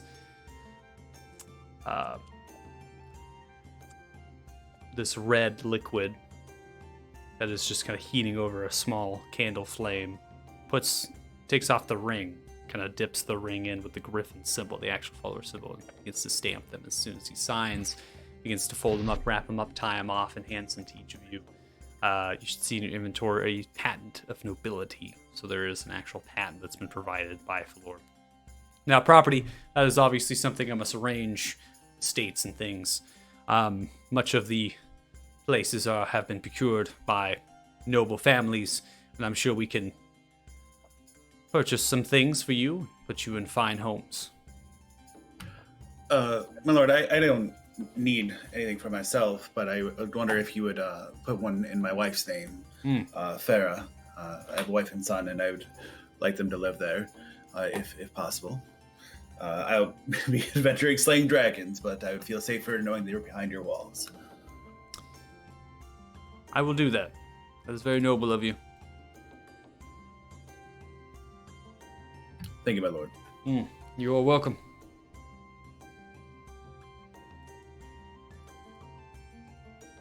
He kind of finishes out writing the patents handed to you all. Again, figuring out some information about you all, where you all come from. Seems to suffice the information that you provided, just on the ship coming together. Not really a person to ask too many questions of his subjects in that regard.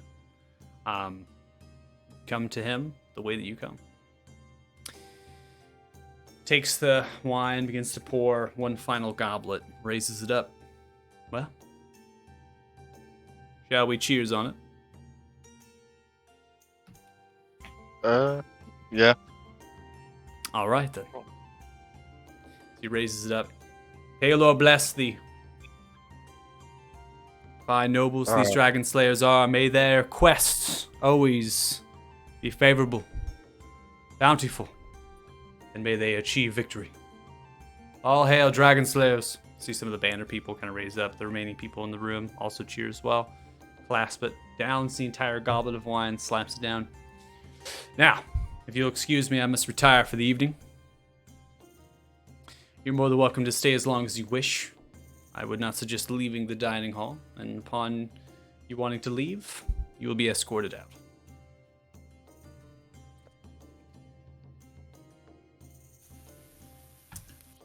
Thank you.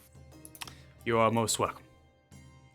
You see, as he steps away, there's a couple different soldiers that actually stand by him, kind of escorting him out.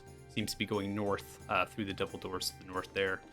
I'm going to ping that, and he disappears. Doors open, they kind of shut behind, and they kind of seal off that area. Those two guards there. And it seems rather kind of empty and void, as many people now are leaving, letting you mind your P's and Q's and your business at the table. This is actually kind of nice, I'm not gonna lie. Alright, so I suppose now's a good time to bring up what Kane and I discovered. I'll look around real quick, see if there's anybody listening to us before we talk about it. Most of the soldiers now are actually getting food themselves and wine. So this is kind of like the after kind of party where there's remainder of food and things. They're actually sitting down and getting food themselves, leaving kind of their posts and chatting and talking about themselves, laughing. No one seems to be paying you all any attention. Do tell. Well, for starters, that Kristoff's fella, I didn't really have a problem with him, but a moment ago when he left, he was looking over mighty curious, so I went out to have a talk to him. And while I was talking to him, Kane here, well, he could go over what he did. I have a spell that lets me talk in somebody's mind, and they can talk back to me. And the older gentleman, he was blocked. He warded against it. The spell failed, but it did go through to Kristoff, so it seemed like there was some type of ward there. I don't know if that was intentional on his part, or if Kristoff was protecting such things, or if there's something, but it just overall a uncomfortable vibe. But I see. So you may be warded against spells, but divination maybe magic, worth maybe. looking into. On why he would be warded on a night like this. He did mention that the fellow was a magistrate, yes? Yes, he did. True, but it's harmless magic. I just ability to communicate with somebody. It seems an odd thing to be warded against, unless you didn't want somebody talking to him. Like, how common are trinkets that would protect one from spells like that? Around these parts, I'm not exactly sure, but Can I roll Arcana for that? Yeah. yeah, can I? Sure. Like, okay. Okay. 24. Both coming to relatively the same conclusions. Not necessarily, it might be a spell that has been casted upon him, or it could be an item that has a magical again, it is something related to blocking telepathic communication. All right. Well, next time I see them, I test out another divination spell and see if that is blocked out as well, and we'd have our answer. That would be something to test Yes. out on whether it's a permanent or if he's just warded for the night. Yes, and they did seem to be in a little bit of a argument when I first saw them outside. Not sure what was going on. Do you think they're at all connected to either of these two events the Lord asked us to look into, or it's just coincidental? I would, I know. if we're going to look for this Randall gun, he did mention that the Commoners Guild is the one that handles property purchases. So perhaps it is best to question. Yes. I see it as they were probably the last people to speak to him. They know where it's property. They have the keys to the place, or copies potentially. All sorts of documentation relating to it, how the person obtained the money, or where, like, how they paid and what amount and how. All of these things could be indicative of potentially enemies, allies, or any number of things that could give us more information. Exactly what I was. And So the greenhouses, do you think that has anything to do with it, or a completely separate matter?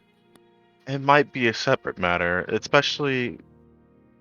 Can I roll Arcana? Because you said it like withered and turned to ash when touched. Yeah. Arcana and nature, like it might be magical or it might be something. Yeah, you can roll Arcana or Nature depending on what you're trying to figure out. I'll go with Arcana. Okay. So it would be kind of a magical. He referred to it as a blight. Yes. And so the description of what is happening to these plants is very similar to like a blight spell. However, it seems to be more of like a progressive thing. So it's not like an instantaneous, it's over and then done. It seems to be something that is continuing. Okay. The way that the Lord described it from what he told us sounds like the effects of a spell of fault blight, but the way that works is near instantaneous, whereas this sounds like it's progressive. And we don't necessarily know that either of those two have any magical talents, per se. you think it may have something to do with Grugash?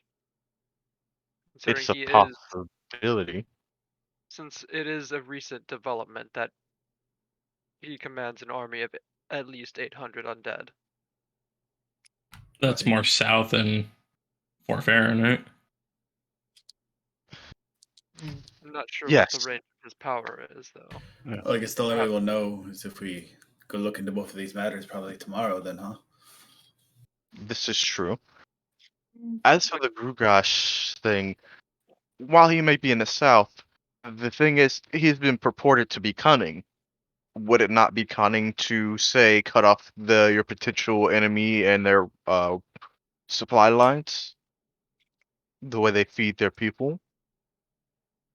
So you think it's possible that Grugash could have agents here in Athema? It's just a thought. There's nothing to say it might be, but just It is a something. possibility. Which matter would you all like to investigate first? I'd say probably the most local one would be the one we go for, with the disappearance of Randall. Yes, that should probably take priority. Well, maybe. I'm always bigger into what is most important to the people, and feeding them is more important than the disappearance of one person. But that's just my point of view.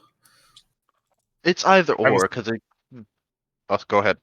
I would lean to the greenhouse because we can get some more information, pretty quickly, versus finding how many people that are missing.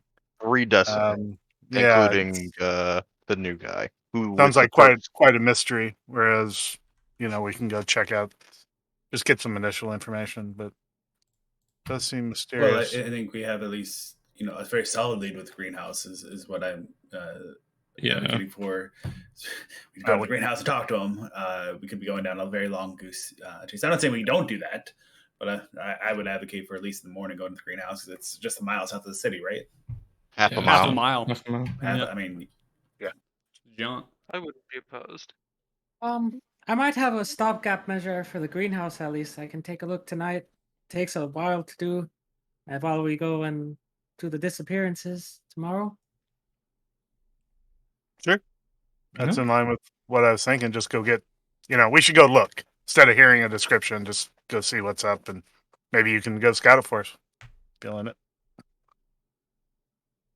It sounds like a plan.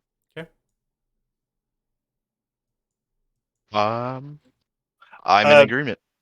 For the missing people, maybe we can ask Commander Ringlash or someone.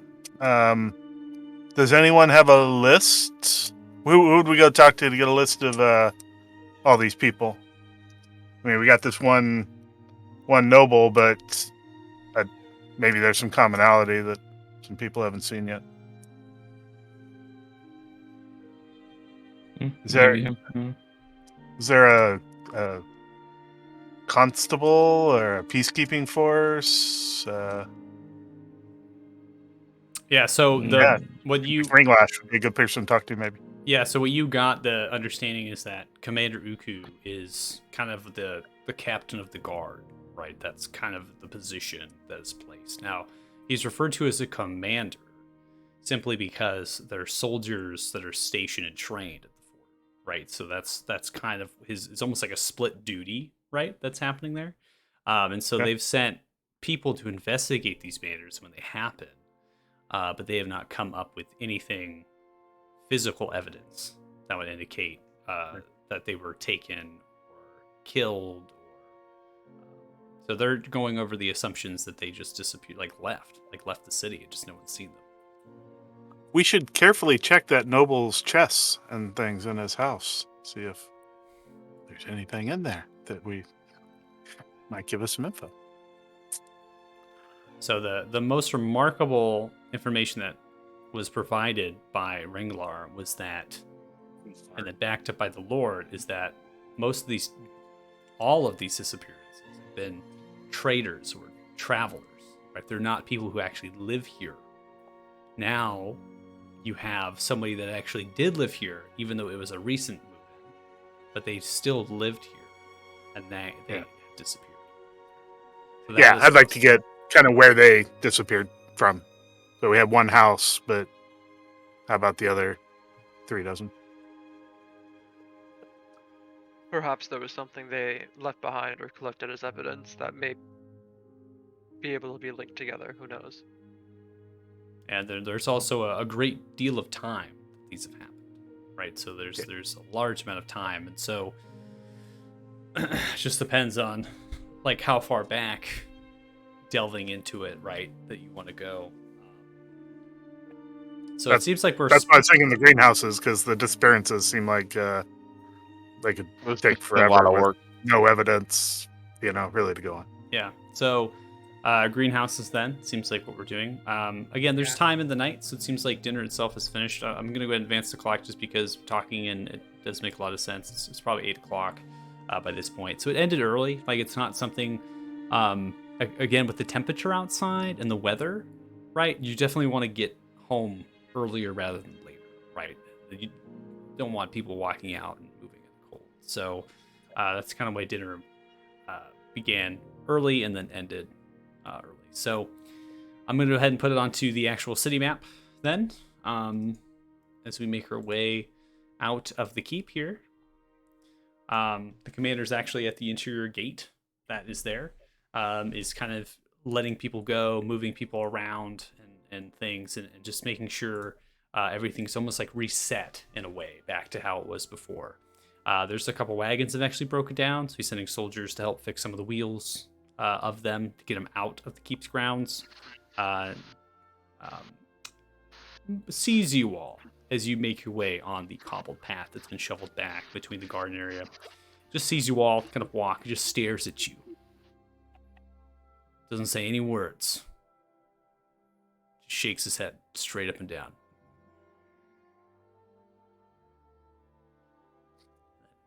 All right. Puts his head away and just keeps helping soldiers, fixing the wheel and doing the business. Wait. Suspect Oh, number I got one. distracted. I was looking at something. Somebody's fixing cartwheel. What the hell? Eyeballing us. You make your way out of the gate. Again, it's freely open at this point. They haven't shut anything yet until all the guests have left. So you all make your way out. Many of the people in this actual side of the city are in their homes. So there's a lot of chimney smoke that's happening. There's a lot of light outside of the windows. Some of the homes are, again, vacant. They're empty because these people have already gone to war or they've left. Some of them are not because there's families, right? Not everyone goes to war. So you are making your way through here. And are we heading to the inn to rest and then go to the greenhouses? Or are we going to go to the greenhouses straight away? Well, With the I think greenhouses. we're nearing the end of our adventuring day Yeah. here, so Okay. We- So, All right. We'll all go rest. Well, I'm gonna do the greenhouse because Yeah, Ferrex was talking about going tonight. if there is something that I could do there, I'm gonna be burning a slot. You want company, Ferrex? It's kind of early for me. Sure. Yeah. I'm not sure any of us should go alone anywhere. So I'll accompany Ferrex to the greenhouses. okay. Pretty nonchalant. I didn't notice anything weird during the dinner, so my hackles aren't up. I'll tag along. Why not? So for Ox, you have a spell to use. You're thinking that would be something to send out there right now. Okay. Given the time of day, John might or might not be there.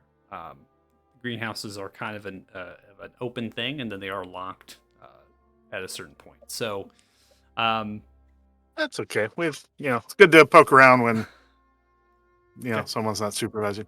I have a universal key anyway, so I can get in anywhere. I have a universal key. Oh my gosh. All right, so we go half a mile. We go ahead and advance it. Just time going through the city again, making your way through half a mile. So as you make your way half a mile through a cobbled road, it slowly turns into a kind of a rocky dirt road that's been well trampled and stamped by wagons and carts and people that have made their way here.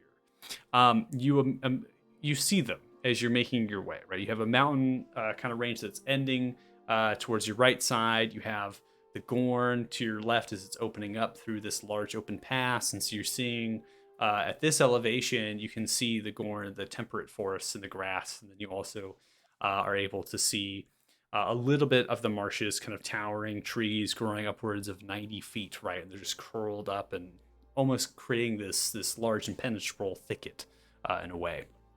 So the greenhouses themselves, they are 5 large stone, wooded, and glass structures, and they encompass fields of crops and irrigation systems that are rather crude, right? They're not anything too spectacular. The ceiling height of these structures ranges from 20 to 30 feet. The length and width are about 300 by 200 feet, so they're massive. And they have supported pillars that are able to support that. The water that feeds them comes from mountain runoff deep underneath the ground. Elaborate pumping mechanisms pull water from these wells into irrigation ditches between each row of crop. Storage sheds made from stone, wood, and straw are placed adjacent to each greenhouse, with entrances to both the greenhouse and outside. Rocky and half-cobbled pathways interlink the greenhouses to a central stable filled with wagons and horses.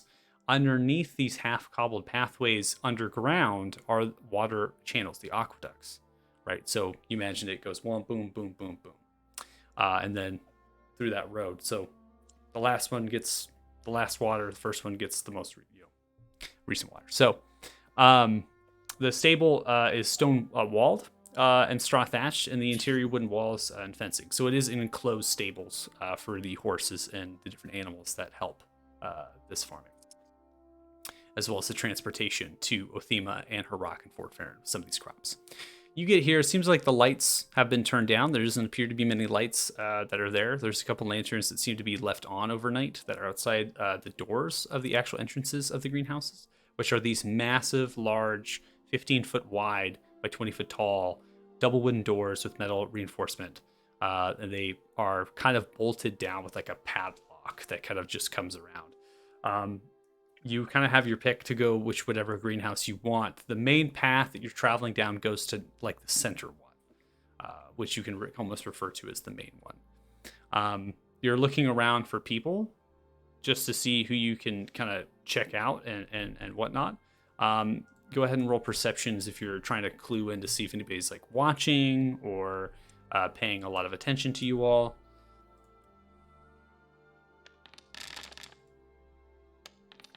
About that. Had something delivered. Had to go grab it. You gotta grab it. All right, 22, 18. It rolled twice. Just do the first one. 22. Okay. So, looking around, scanning, it seems that the majority of you are able to get a very good perception of people, right?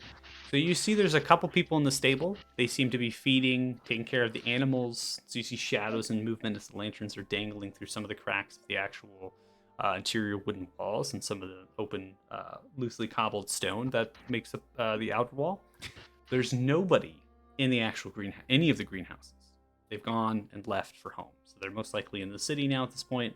And again, each greenhouse has a single entrance with a back entrance as well, and the back entrance is for loading crops and grain. It's a much larger door, but the entrances that are main, they do have this like thick padlock that's on them. Two questions. How does a Arthurian glass greenhouse work? Is there? You said it's a mixture of stone and glass. Mhm. Is glass precious? Is it limited glass access? Are there walls that are glass, or is it all stone with like a glass top or something? Yeah, it's with a glass top. So the actual outer wall that you see is stone bricked, and then the interior is a wooden wall, and then the interior pillars are wooden, and they spring up to support the almost glass dome ceiling that has been slightly reinforced with the wood itself that forms those rafters and those panels of glass with metal to reinforce them. Glass is rare. So especially up here, right? Because you want to hold the warmth into the building. So having windows is not something many people, obviously. Inside the city, you have that kind of that effect of being close by everything. So out here, you have glass. And so the anticipation is to try to get as much of that effect into these places. And so they're fairly well insulated as far as the walls are thick. So that stone and the wood, those actual walls are very, very thick. So yeah. We noted that the water came from underground. Is it completely covered? Is there any exposed water at all? The exposed water would be from the actual pumping mechanisms, which are these wells that have a manual kind of pump to them. And you don't have too much more information besides that. Can we see them? Are the wells and the water out? They're inside of the greenhouses. Okay. I kind of whispered or just talked to Ferox and whoever else made it like, we should check out the water tomorrow when we can get access. Seemed like maybe the water was poisoned. Going over to like the plants that are actually planted, like the rows in the ground stuff. Do those appear fine? So the plants are inside the greenhouses and they are locked away. So the crops themselves are inside. There doesn't seem to be anything really growing on the outside besides some actual small bushes that are now leafless. And you're more than welcome if anyone wants to try to, pick the lock of the padlock, and you can waltz into the greenhouses. But that's up to all of you. There's windows. Is there windows? So the wall itself extends upwards to about 10 feet. And then the actual glass starts. So you could kind of pick yourself up If you want, get on shoulders or climb the wall real quick and look through the But glass. it's essentially hidden what's inside. Yeah. By stone walls. Okay, that's why I was asking how we Ooh, knew can about pick what was locks. inside. I can if you want me to. I think I'm starting to have some growth here, and I don't think I need to break everything I see. So. You can have Timothy do it. Yeah. I just need to know if they're if plants are actually being grown in the ground. Let's find out. Okay. So, 28, you make your way to the padlock of kind of the central greenhouse, which is where that main path leads. Again, your perception rolls were superb. Don't see anybody really looking at you. You begin to thumb through with your tools, and you're able to unlock the padlock, and it comes off, and you kind of shift it, pulling it out. And from there, it's like stable doors, like barn doors, right, where you kind of pull them out very wide and come in. That's just the main entrance. The back door on the actual backside of these structures are much larger. So as you open it up, you're embraced by the smell of death. Immediately, this fume kind of coming out of decayed and rotten vegetables. It just kind of plumes outwards. You see that they're in the actual ground, they're in the soil, and they are supported with different layers of rock on either side. And then embedded within those are kind of dug out, where you imagine that they're pouring the water. You can see, I'm going to do my best to describe it. On the back side, near the door, they're not like troughs, but it's like an aqueduct built out of wood and metal that runs from the pumping area, which is lifted up higher, on the back right side of the structure. So it's all gravity fed. And so these troughs are coming down and then filling the rows and pushing through with the support of the rock. And so they're going underneath it and then going into the roots of the crops. And there's multiple, not just one well, right? There's multiple of them, right? And then they're doing similar things to different rows.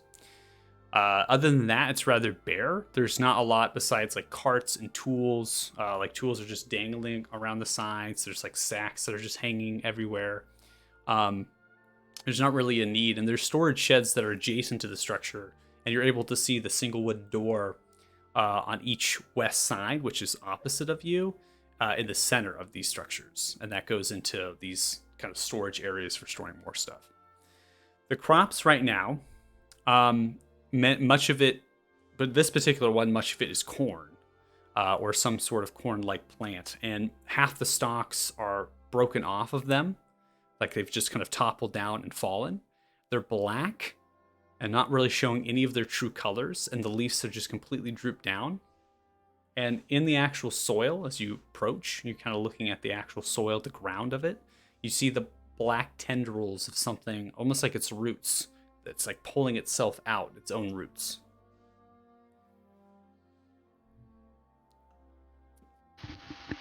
Corn plant looking roots or foreign looking roots? Yeah, so for Ferox, I don't think you need to roll. I mean, obviously, for proficient with nature, they do appear to be itself. Like those are the plant's roots, but they're not black and they're not white, and they appear to be almost like pulling away from something. Gonna real quick cast Eyes of the Grave. Make sure there's nothing undead in here. Okay. So as you cast Eyes of the Grave, and you begin to kind of perceive undead, I'm trying to think about that thing. I wonder if there's something you can't perceive from that. Sure. Undead corn. Okay. You get close to corn starts assaulting you. This is from my brothers and I sisters. can't see anything behind total cover. Yeah, or nothing. that's protected by divination magic. There's nothing undead here. I will say, because you are near the sun tree again, you're having this effect that's kind of boosting, even though you're outside the city. There's still that kind of that aura that's emanating around for divine magic. There is something particular about this that's striking to you, and that's almost aided to your spell. It's striking in the sense that the depth of it seems to be drawing your power. So when you use Eyes of the Grave and you're sensing for undead, single target 60 feet, you're almost trying to figure out, right? And it's pulling you across the field. That it's not the plants themselves that are undead, but whatever has done to them is similar to what would happen to an undead. Wait, I'll share that with the party. I'm gonna retrocast Detect Magic to see if there's any necromancy magic going on, or if it's just poison. Okay. Maybe he's just a bad farmer. I'll start. I'll empty my Poor John. water skin and try to grab some water for testing later, Okay. if there is any. Assuming there's water around. Now, you can go up to one of the pumps. You just kind of step up on like a step ladder that kind of crawls up to them. Almost like you imagine it's a kind of like a brewer's vat, right? You're just kind of climbing up it, but it's like cobbled stone. It's kind of reinforced at some spots. It has kind of a large pump that you're just kind of grab and you pull down. It seems to be done on either side, like two people do it together. And so you do the best you can, and some water comes out of that spillway. You grab what you can in your water skin and you pluck it. The water appears to be clear. There doesn't seem to be any impurities about it. You got my next question. I knew you were going there. Don't worry. Drink it, drink it, drink it. No, Pass that's the going to be fuck a out. small animal of some kind.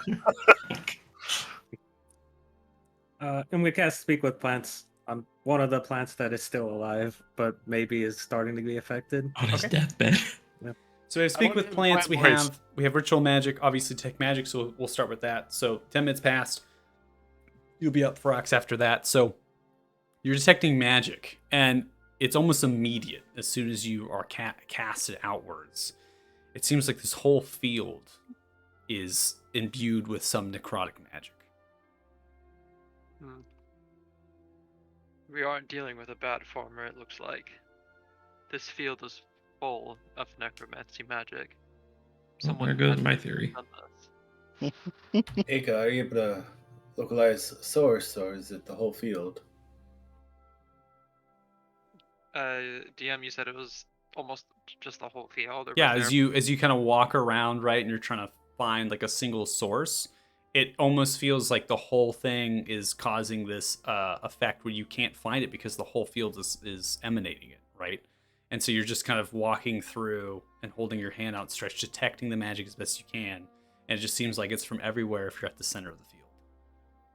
Gotta be the water. It's all of it. This whole field. Ika, are you able to identify what type of spell is causing this, or is it just you can just tell that it's magical? It is necromancy magic. That is all I can detain. All right.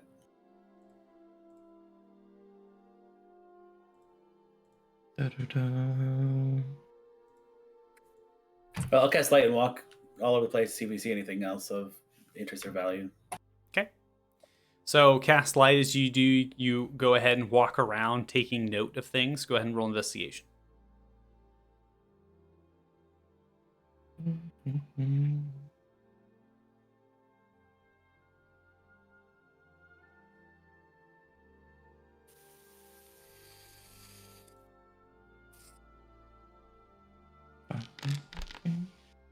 22. So as you're moving around, doing investigation as best as you can, there's nothing that really draws your attention to equipment or supplies that are out of place. Nothing's been moved or positioned. What draws your attention is the pump itself. Is that it doesn't seem as if when you look at both the pumps, it doesn't seem like one of them is the same as the other one. So, like, you have multiple pumps, 5 of them in this greenhouse, right? You're staring at one, and that one is like different at this distance of just walking around. It's the best way I can give you that roll. 'Cause it's a good roll. Different how? Different material. Made out of stone, metal. No, it's made out of metal, but it's not the same metal as what it looks like. Polish wise, it just stands out amongst the rest of the pumps. Hey, this pump over here, it's made out of a different metal. Not necessarily my strong suit. Anybody know anything about this type of metal? If I'm proficient in blacksmith tools, does that help? I don't know. Yeah. I mean, I was gonna. Finally useful. Oh, Yeah. okay, I it's mean- guidance Whoa, untitled blacksmith before he does tools! it. So you can add a D4 to his roll. Yes, Can go I ahead. roll as well? Yeah, go ahead. Roll your smith tools and then D4 for Kyler.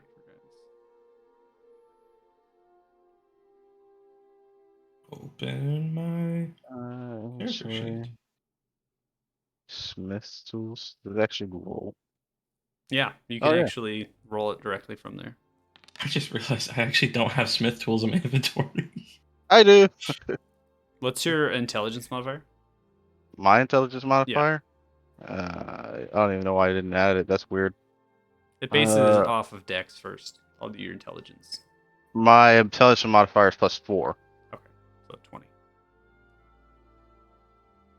But And then it also should be adding your proficiency. So unless you're not proficient with smith tools. I am proficient with Smith's tools, so Okay, that'd so be another 3, so that's 7. Yeah, I got you. So 23 altogether. Okay. I have to check that.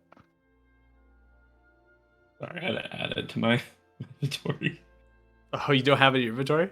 I didn't realize that I did. Oh man. Oh, yeah, I know, right? It's embarrassing. I don't understand. Let's roll this. Yeah, that'll be something I have to fuck with later because I'm looking at it. I am. Roll. If you go in and edit item, you can make yourself proficient with it. Yeah. With your tools, and you can select the item. It should be, whether intelligence, dexterity, whatever the DM says it is. And then I take that +2, right? From guidance? Yep. Yeah. Cool. 25. Big rolls. Obviously, intelligence modifier, we can switch it over, but it's still going to be a big roll. So you both come to the same conclusions. Obviously, Kane, you had the investigation, you called it out. Shara, Kyler, you kind of approach the actual large vat. You climb up on either side. You begin to inspect the metal of it. The metal itself is, if as far as metallurgy goes, it is not a metal that you would use for a pump. It's not a steel. It seems to have some sort of impurity to it, a higher volume of an alloy of some kind. And you're doing the best you can of trying to kind of pinpoint it. With Smith's tools, though, you know this isn't made for any sort of tool or armor or weapon. Like, it's not something you would make for any of that, as it is quite soft, brittle. As you're working through and inspecting the metal, you see that there appears to be some sort of marking on the back side of the pump, very small in writing. It seems as though this pump has been shipped and sent from Merlandar. I'm gonna go to the map. So 3 people switch to the map at the dear same time. Lord. That is far. Yeah, Melander sounds familiar That was though. the Is place that that where? Primar was from. Yeah, it's like, hold up. Did I miss that when my internet went down? Yes, you did. Son of a bitch. All right.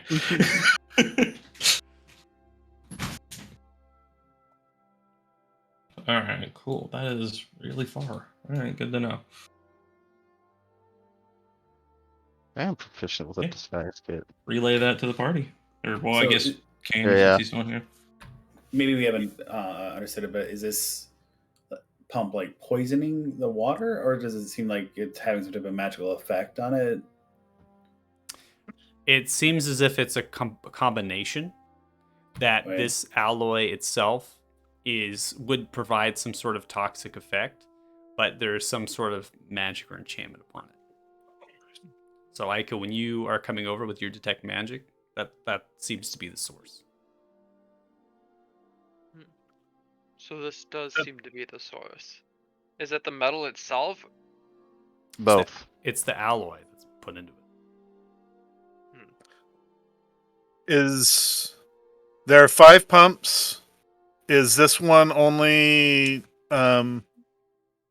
watering a portion of the greenhouse? Correct. But all of the greenhouse is Correct. unhappy? Um, Sharing with the group, seems like this is a good lead. It feels like the gardeners would like notice if there was a recent change, but when we're interviewing them tomorrow, if they say they didn't notice, they might be suspicious. I'm not sure how someone could swap out a pump and the caretaker's not notice. So let's. Well, maybe we can find assume. out. What if we Oh, yeah. remove this pump and then see who reacts to it? I mean, I believe that they all know they would all react to it. It could also be that the fact that since this comes from the same place from I'm going to say its name wrong. Fremar? Melander? No, the person from the Commoners Guild. He may have ordered it for them, and may have has a connection to him, so they didn't question it. Yep. Commoners Guild conspiracy. Okay.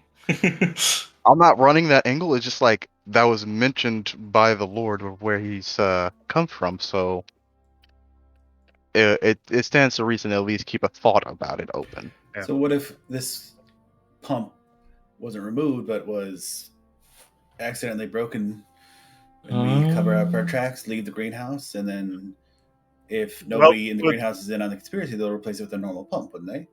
And if they replace Should we it go with check another... some of the others? If the other greenhouse is also unhappy and there's a pump like this in there. There's more than one greenhouse? There's five five greenhouses total. Oh, Oof, yeah. we might want Are to they come all back being- to our nest. Are they all suffering the same effect? Yeah, that's what has been described, is that it's a similar effect. Mm, So 5 pumps would have had to break at the same time or regular maintenance or something. But Yeah. I mean, you could just break one. You don't have to go into all of them and see how they Well- respond to one being broke. I was assuming that the other buildings are independent, but They are independent, but they're side by side. There's not much Yeah. spacing between them, just enough to pull 2 wagons side by side. Like you yeah. mentioned. And this pump is affecting more than just its water. It's So this one crowding. pump in the greenhouse that you did, which is in the middle greenhouse, this greenhouse in particular has multiple pumps. It's just one of the pump that has the different thing, right? Yeah. And so this is what your investigation, your rolls. And so it's enough of an effect, even though it only waters a portion of this very long and wide greenhouse. It's like 300 by 200 feet. It's massive. Yeah. Right? It's able to go through all Yeah. of this. So, Yeah. question on the magic users: what is that? Something necromancy can do at this like range? Like, it has to be something in the water, then, right? That seems like a big area. Well, I mean, just like out of character, if it's like affecting it at the source of where the water comes, it could be impacting the entire range. Whatever that pump covers, it would be able to cover, right? Like if you taint the beginning source of water, then I couldn't see why it couldn't. Then everything that water touches would then now be susceptible to that, right? You can always check the other pumps to see if they're made with the same alloy. DM, did we see like an office or like a table, a desk, anywhere with paperwork? No. Like nobody oversees this garden other than gardeners, or is There- it? Halfling. Well, there is a person referred to as John Holfar, and he is the person that is the kind of the master gardener. Right. There are and people. when the Lord referred us to him, was it an office or just go to the greenhouses? He said, "Go to the greenhouses, see if you can find John." That's what he referred to. I mean, as far as John Holfar, he's got a house in the actual city. And we weren't told how long this is, like, how long have this started? Or were we? No. You weren't told how long this has been going Okay. on. And John oversees all the greenhouses. He is the overseer. Yeah, he's essentially the person that would be documenting import, export, dealing with traders. Still a gardener, but definitely more management.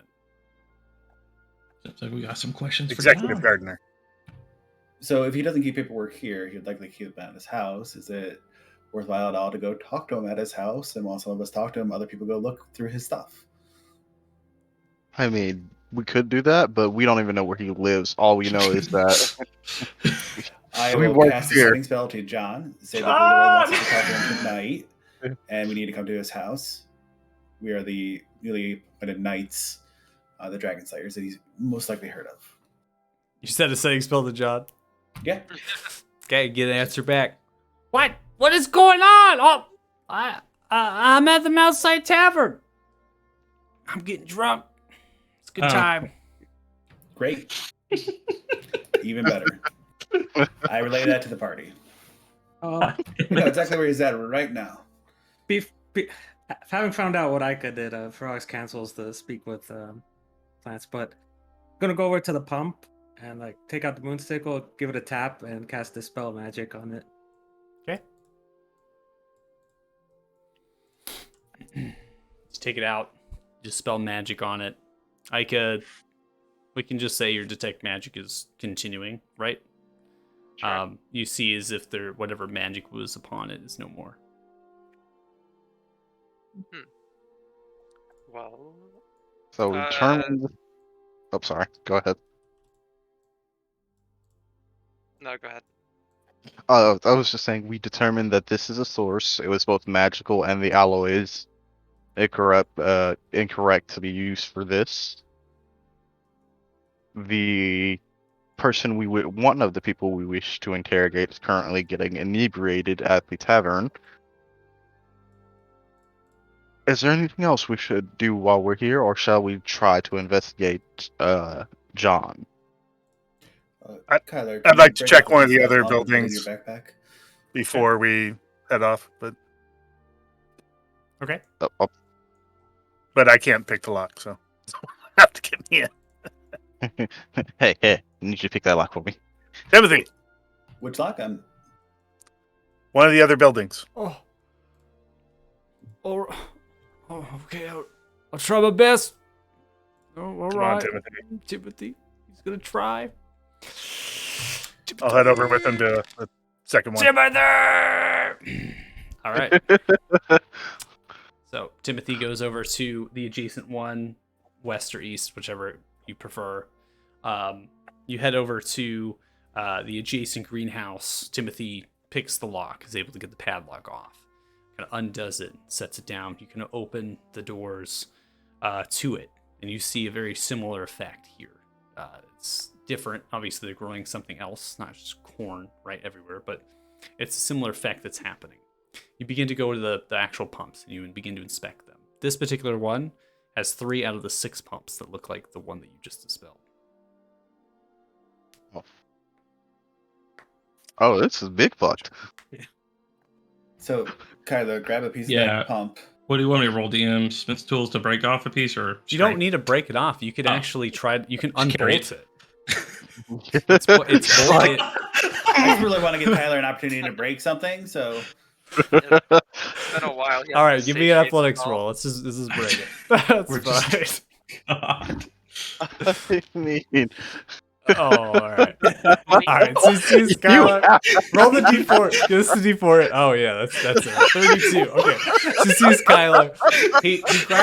He grabs the hammer, right? He just thinks about just smashing it, and he realizes he goes, He just grabs on either side of the handles, right underneath. He just rips his arms up like this. You see the pump just break with the bolts right off the vat-like thing, and you hear the sound immediately of rushing water underneath. You can see water all the way down, just kind of free flowing right in that underground aqueduct system that they have. And so now you're just holding this massive pump. The pump weighs just over 80 pounds. Oh, super light. all right, So well, it's- we'll carry that What is over your to strength? John and ask him about it. My strength is a 23.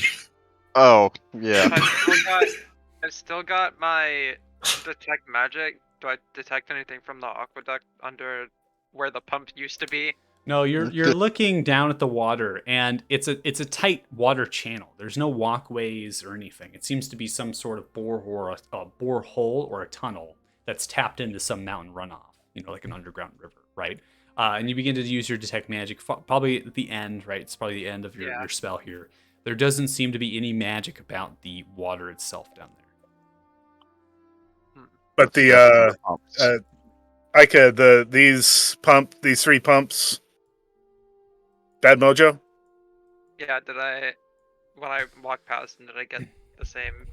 We can, obviously you're not in that greenhouse, but we'll say for the sake of it, going into the greenhouse with CJ, as well as Timothy now. You are sensing the same source of magic from each one of those. Okay, then yeah. Thank you for the location correction. You're good. I mean, I'm trying to help you. I mean, obviously, he just ritualized cast it again, so Yeah. Yeah. it's not like you could Yeah. just do it again. Do it again. And So go for it. we get on the same page. Maiso, you're pretty good at talking to people, aren't you? I am an entertainer. It's kind of my thing to persuade people and whatnot. Yes. So perhaps we have our more intellectual and charismatic people talk up John, and Kyler, you can hold up the safe. Maybe CJ and I can sneak up. CJ, you could either cast invisibility on me and you use your visibility, and we trail him back. Is he staying at the tavern? Did he say, or is that's just where he's at right now?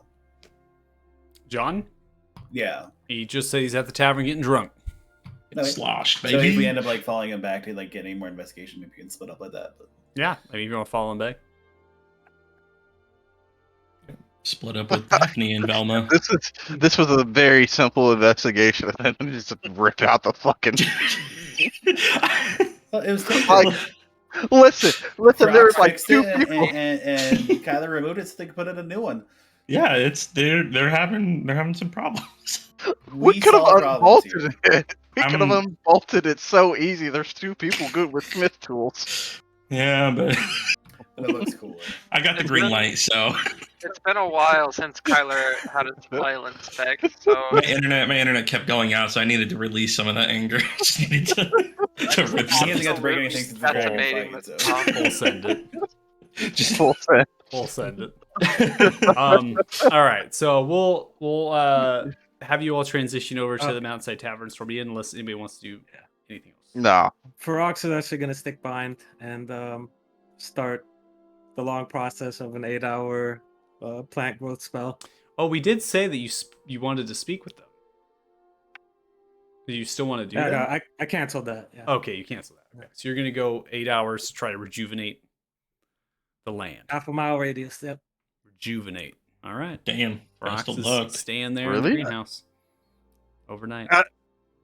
Damn. Just that center one. Druids. That's a half a mile radius. Half a mile so radius. everywhere. It's all of them. Well, out of character, just pointing out that 4 of the 5 still have bad pumps Yep. that are actively bad. This lasts a So- year though, so I mean, as long as we Nice. fix it. Yeah, so you enrich the land. So what the difference with it is that there's some sort of effect which is not what you're discovering, might not be a permanent thing. And so this spell, what it does is just makes the land bountiful regardless. And so if this thing ends, then these crops are going to grow hella fast. Big stonks. hella gains. Brox is just doing a very good deed right now. Speaking it's for the our plants. It's Lord for the plants, Patron. nobody else. I think we need to try to find out who did this. That's super important. Not Oh, just for to sure. fix it. Yeah. Yeah, no.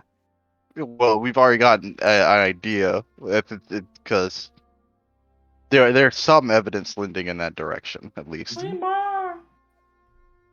Is there any evidence pointing to you're suspecting John? Not John necessarily. Fremar. No, but Three John might have more. information that points us towards an Yeah, actual okay. suspect, because John just seems like he's oblivious, but he might be culpable. Who knows? Oh, Yeah, could be anyone. Maestro, are you there? I can hear people. People hear There. me. Yeah, we can hear you Okay. now. Kind of. All right. So it's not just Okay. me having problems. Good. Yeah, you're lagging out a little bit. The world is Oh. ending. He was giving a show. Looks fine Oh, to me. sweet. Dramatic pause. No, I mean John potentially could be a collaborator, is what I want to say. He definitely could be in on this, but given that he reported it, it lends less credits to that fact. Yep. And then maybe he's just like unaware. He thought it was just something given to him, like new pumps or something that broken or something. He could be a collaborator unknowingly, or he could be a known collaborator. But I'm right now. I'm kind of pointing more fingers at Fremar. Yeah, so talking to him while he's drunk, his guard's down. Maybe we find one way or another. And move on to maybe who actually did it. But perhaps he did it. Maybe he is a mastermind. Poisoning his own garden, making him look like a terrible gardener. Dragon slayers to crop investigators, baby. You we really climb in. Bust down the tavern door. USDA. Don't do that to me. Almost. Turnips. All right, Almost so got we'll go choked. ahead. We'll go ahead I've and played so much Stardew Valley too. transfer over to Outside Tavern and Stormy Inn. After a break, we'll take a 10-minute break, and then we'll come back with going into there to talk with John Holfar. All right. You're watching. Thank you so much. We'll be back in 10 minutes. All right, bye.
All right, welcome back. If you're watching, awesome. We get into the second part of the session. Obviously, a late break because we went through some role play at the Lord Fallon floor of the keep there with the dining, and then we also went to the greenhouses for some investigation. Now we are headed back to the Mountainsides Tavern and the Stormy Inn. I've put you all upon the street over here. Again, we're about, I'm going to go advance the clock again, 9:30 p.m. So it's pretty late. Many of the people are inside. They are not moving around or coming out necessarily as much as you've seen during the day. Temperature is quite cold. It's about 26 degrees Fahrenheit. A lot of people, if they are out, they're bundled up very, very warmly, moving to and from in direct pathways. You see candlelight coming from the Stormy Inn. You also see that there is, in the actual tavern, there's some hustle and bustle, but there is less of capacity than you're used to, just given the fact that it's getting a little bit late.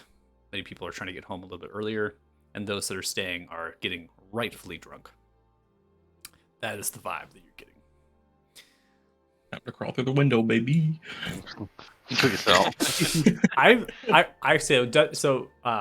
Obviously, I export, right? And so windows, they interpret them as doors. And I was personally like, man, maybe I should change that. But I actually really like the fact that you could open a window and walk out of it. That's. I mean, I was drinking. I mean, it makes sense, right? Crawl out a window. Break it.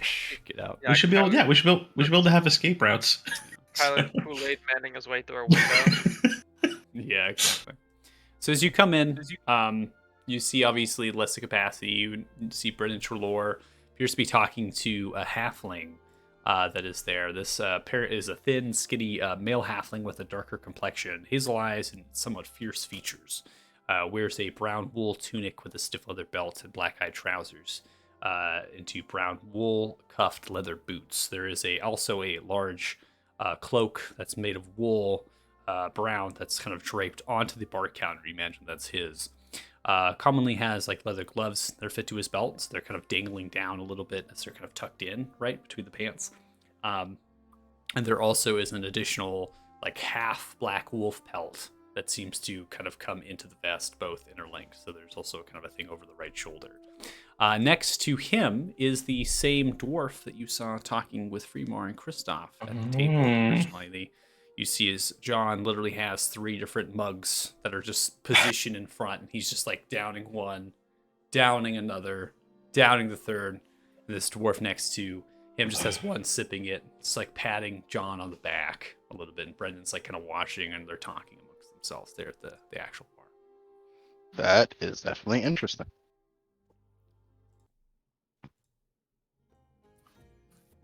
Is our table available? All of the actual long tables are available. Like I said, their capacity here is roughly like 25%.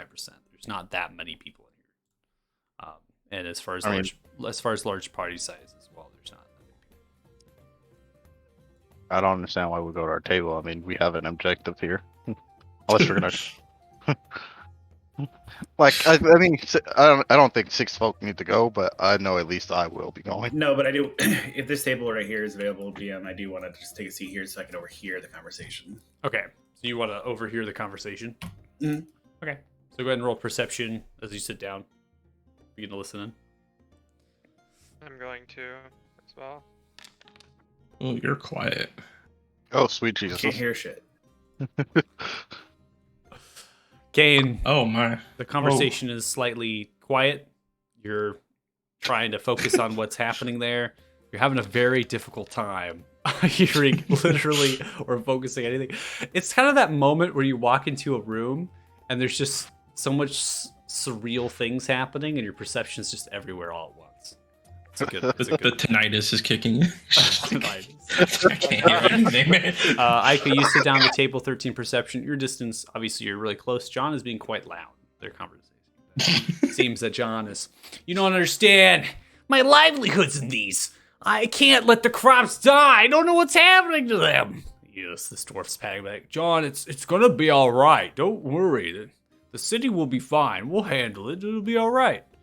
Brendan's time. I don't know about that. I mean, John, if I don't get my shipment of tomatoes, I'm not going to be able to. I mean, John. I know I need it. I don't know what's happening. Seems to just chug more and more. And you're really unsure of how this little body is able to consume such alcohol quantities so quickly. This poor man. Okay. Elf. Or halfling. Halfling. I mean, he's still a man, just a halfling man. Yeah, just half a. I don't know if anybody else will be approaching, but I know at least for the maestro will be, or maestro, whatever you want to call it. Okay. Moisture. So you make your way over to the side of John as you sit down on the bar counter. Pays no attention to you. Brendan looks over. Ah, you're back. Another performance? Not tonight. I actually have some business with John here. Oh, I oh. might have a solution to his problem. Whoa. John, this person's got a solution to your problem. John looks over to you. His eyes are just like glassed over at this point. Got a solution to my problem? Oh, man, what is it? Well, that comes with a few questions. I walk over, kind of interrupt, and say, hey, John, can we talk to you a little more privately here? Privately? What? What is this? You're not with the Lord, are you? Am I going to be punished for this? No, I didn't do anything. No, John, calm down. We just want to talk to you. That's all. That's all that's going to happen. And if this goes well, everything should be fine. We could fix your problem real easy. This sounds like some sort of stick-up. I don't You know. guys aren't good at talking to drunk people, are you? See the dwarf kind of chime in. John, I saw them in here earlier. I think they're just travelers or something. It'll be fine. It'll be all right. Right, Brendan? It'll be fine. Brendan's like, We'll just be right over there. We're not taking you outside or anything. We just want to talk to you. all right, okay. You gotta help me down off the stool. I'm gonna have Ishtar pick him up and bring him over. All right, Swaddle him. where are you taking him? I mean, to our normal table. All right. Put A little John- bit around the corner. John at the chair. I'm gonna take his seat, actually. See him kind of sloshing back and forth.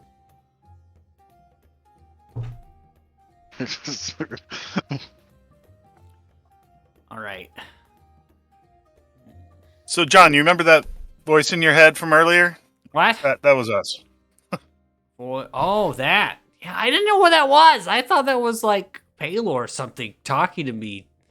I was very confused. I'm not religious. I was like, I should be the last one he's talking to. Baylor doesn't mind your drinking, but we have some questions about the greenhouses. Questions about the greenhouse. Yeah. Real bad Okay. things. Nice, Joe. Feel free. Yeah. More specifically, we have questions about the new pumps you've had installed with the new metals and everything. Well, Where'd you get them from? I mean, new pumps. I think we had a couple break, and I got some pumps ordered. We got to put in. When that happened? I mean, pumps break, pumps replace. The last one broke. I think a week ago. But Okay. we had a couple left over from a purchase, a large purchase of pumps we had. That happened about a couple months. Do you remember where you got those pumps from? I don't know. I just placed my orders with the Commoners Guild. They handle that stuff. Okay. That's Okay. good info. Who took your order at the Commoners Guild? I don't know. It's a really attractive looking dude. Got like raven wavy hair. Honestly, it looks a lot like Adam Driver. Kylo Man.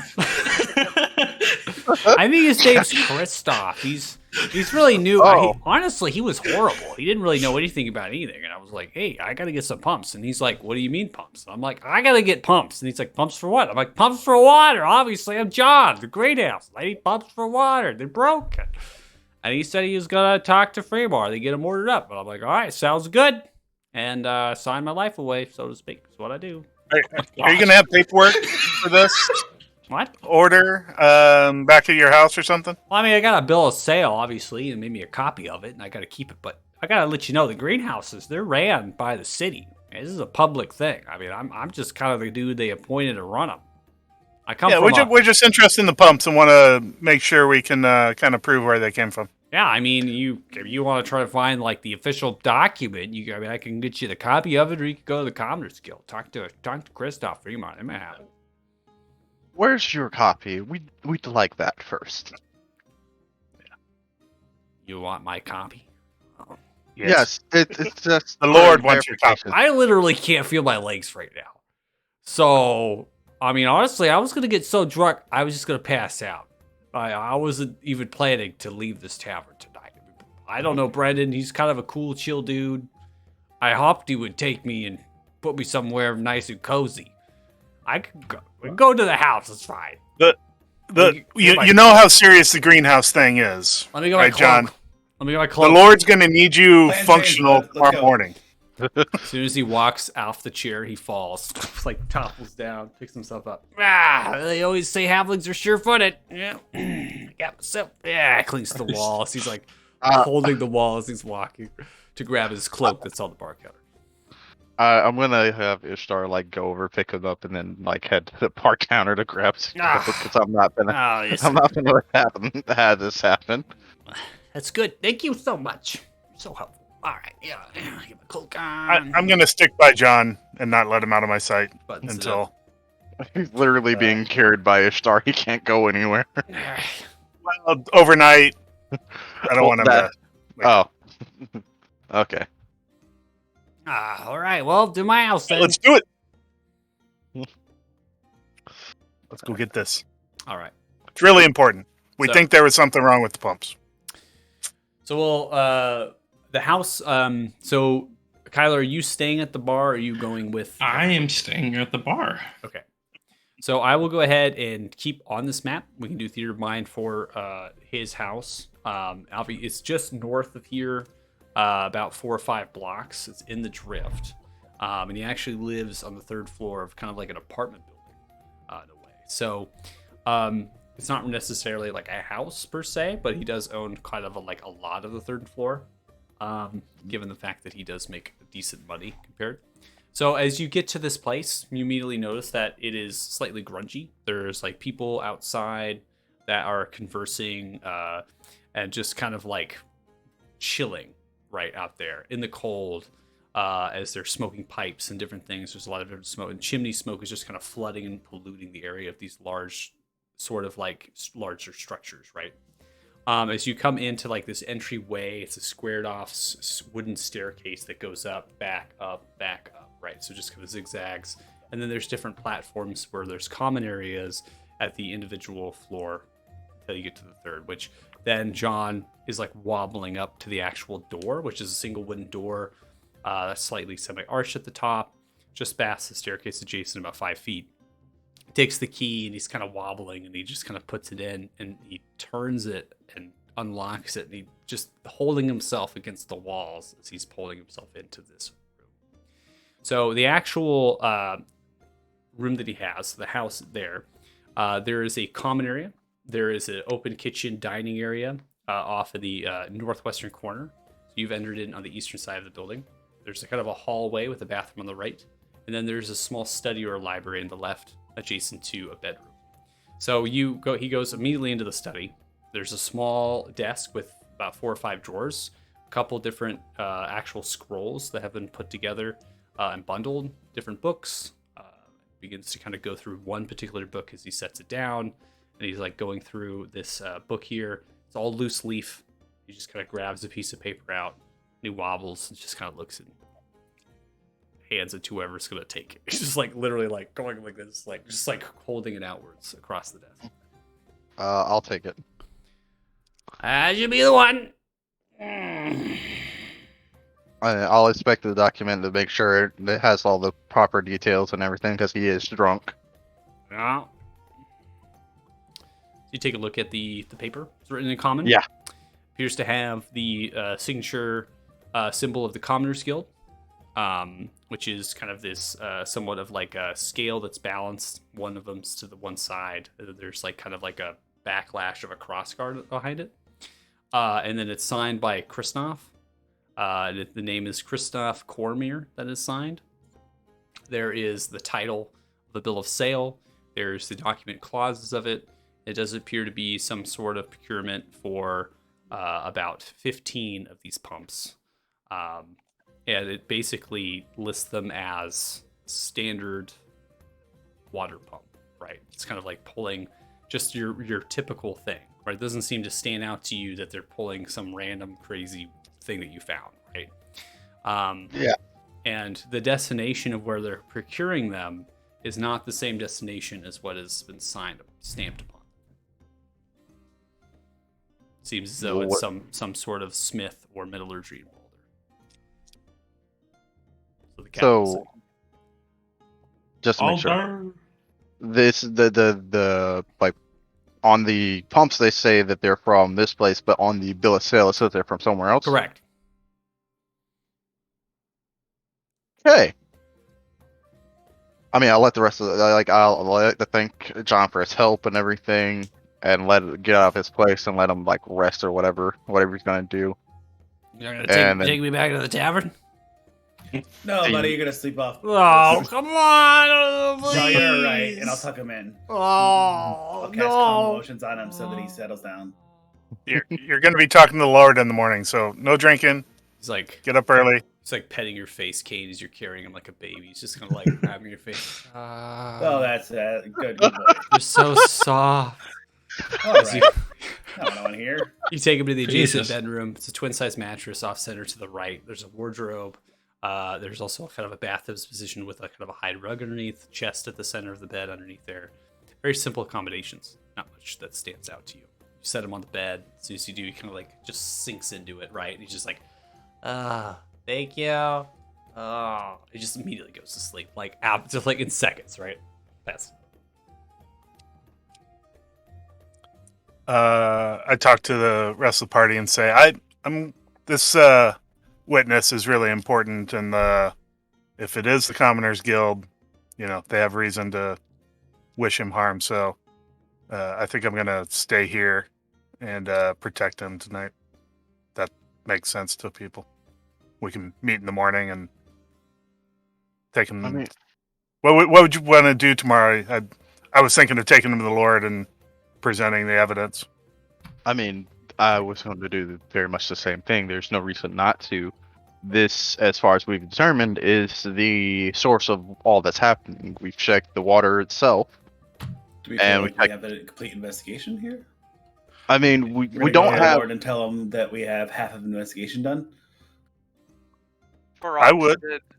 Okay, so all we were supposed to do was determine the cause. Further investigation can be led by the actual guards. The and whatnot. more important part was who caused it. And we have evidence that points towards Cormier, but he has a boss. We don't have proof yet.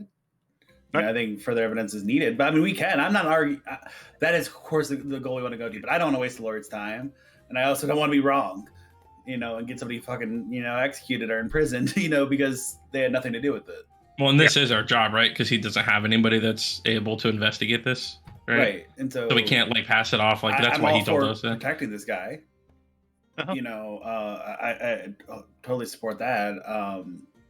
At the very least, we could go, hey, you bring him to the Lord. Hey, this guy is important in one of our investigations for you. Can you just keep him under guard until we finish our investigation? He might not be relevant at all, but we think he is. Can you keep him under guard? Yeah, I don't believe we have this locked up at all. Right. Just keeping our client. I was thinking keeping the client up to date, and the Lord may have better access and awareness.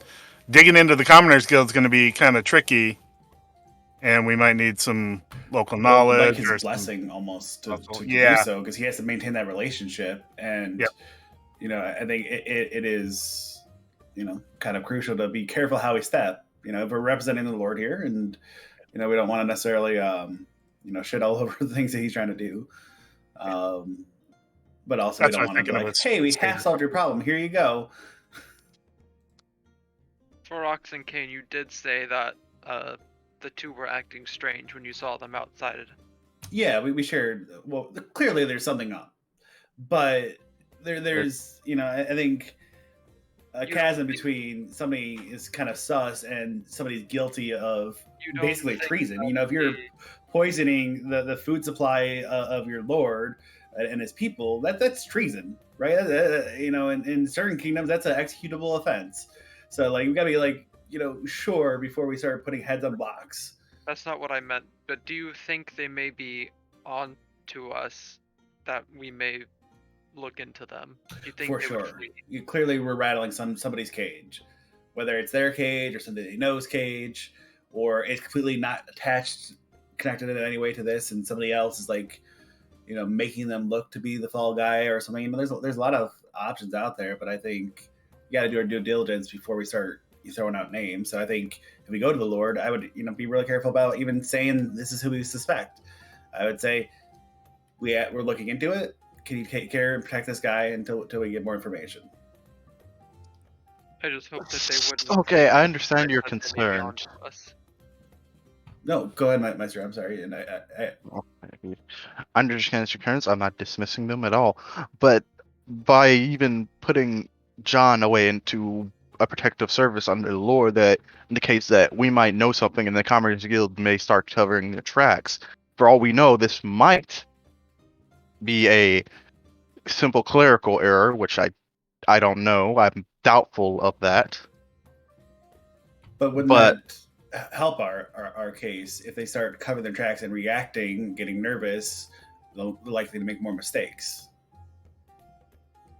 It could work in either direction, because if they do it well enough, then we've just alerted them that we're onto them, and so on. That's it. They destroy any evidence that it may have or anything. The only thing we'll have is one singular document, and Compromise. We don't send him to the Lord. We have him stay here. Timothy stays here and keeps him safe. Timothy. so long as you trust Timothy to be able to protect this individual, then Trust him fine. with my life. Oh, okay, that's lovely. I'll do my best. We go to Timothy. Timothy. So if we do Well- not present, oh, sorry. No, go ahead. If we do not present this to the Lord, how do we go about investigating the Commerce Guild about this? How do we do this without alerting them that we know that something may be up? Because while we would have approached them anyway about potentially the other case that we're going to be working on with the missing persons and like that stuff. How do we go about doing this well, one potentially in tandem? Well, I imagine it's if we want to do it direct or indirect, right? Like we can come up with some ploy, like we're looking to buy pumps, or you know, the Lord has put us in charge of fixing the garden, and one of them are broken. We fire John, and you know, we're taking over the place, and you know, we could have that kind of like ploy, or we could just go and confront them. I mean, saying it's part of our chosen one business, and if they comply, great. If they don't comply, we push. Fremar is our lead in both of these investigations. This is true. So I'm okay with the direct confrontation. The chosen one thing, I would be wary of using that. That we got some type of reaction out of the head priestess of the cathedral, just which say she said Dragon that Slayer business. Right. Of Good course. I don't want to throw it around loosely. But what I'm saying is, we have options of how we approach it without.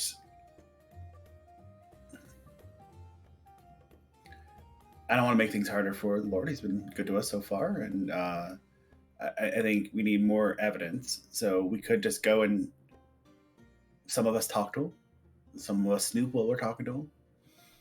You can go in there a little hard. You can go in there with a ploy. I think we have plenty of options available. Just us as a group deciding how we want to talk about it, or what information we're trying to get out of them.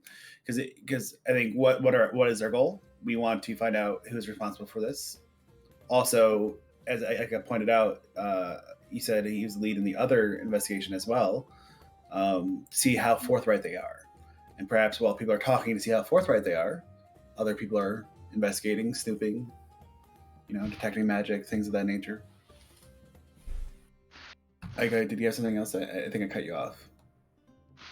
Oh no, I just want to get things done before they realize that there are lead suspects and they flee the city. Well, fleeing the city only confirms their guilt. If they do something like that, they might as well scream, "We are guilty." That's what we have Kyler for too. Break their fucking legs! Okay, so do you want to try and get them at the same time, Kristoff and Fremar, or would you like to split off? There is an even number of us. I think if we can split them up, even better, because Fremar seems to be hesitant to speak freely when Kristoff was there. And given what John has said, Kristoff doesn't seem as competent. Whereas we've already tried to talk to Fremar with like magic through magical means, and he seems to have protections in place. True, and I think Aka, you were saying that could be a variety of reasons, and you as well, Maestro. So I wonder if we split them up and ask them relatively the same questions, do they give us the same information? That would at least indicate if they were in league with each other. Whether they're being honest or lying, we would know if they are both one and the same, or if just maybe Kristoff is misleading us and or vice versa. Does that make sense? Yes, I agree with this. I would rather take Kristoff, seeing as he's so enamored with speaking and stuff, and seems to be free with the information he gives out. And since his name is on the document, and I asked him about potentially doing more because an accident happened and one of the pumps is now gone and we need to replace it, how might he procure more for us from the same place? And perhaps maybe CJ or Ika, do you guys feel comfortable in taking the other one? We can split 3 and 3. Also, you're muted.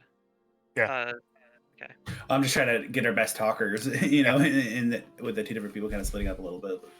A couple of notes I respect, but don't entirely follow the get it all wrapped up before going to the Lord. I would probably ask that we set some kind of deadline. That seems like important information. But the two pieces of evidence are John and Ika doing detect magic. I want a first-hand testimonial. Like, we went in, we detected that these particular things were broken. I can't speak to it, so I wouldn't be that evidence presenter. Happy to talk with folks. Still a little worried about just having Timothy. Love Timothy, but want to protect John. I think the way that we should split it up, CJ, you and me and Kyler will take Fremar, if that's alright with all of you. I feel like Kyler will be good to perhaps intimidate him into speaking, since he seems to not want to speak, as you said before. And the rest of you can take Kristoff. Unless anyone has objections, of course. I How are we find going to get that them apart? Ask to question one privately, and then while they're being questioned, the other group takes the other into a different room. If they refuse to be apart, then Have our party shows up and inquires upon services from Kristoff. Hey, we're interested in purchasing things. The Lord said that you'd be able to obtain them for us. Can you walk us through this? We go into his office. The other half of the party shows up and talks to Emar for the same thing. not necessarily the same thing. It could Or be something about the different. other, the missing person in his home and everything. Sure.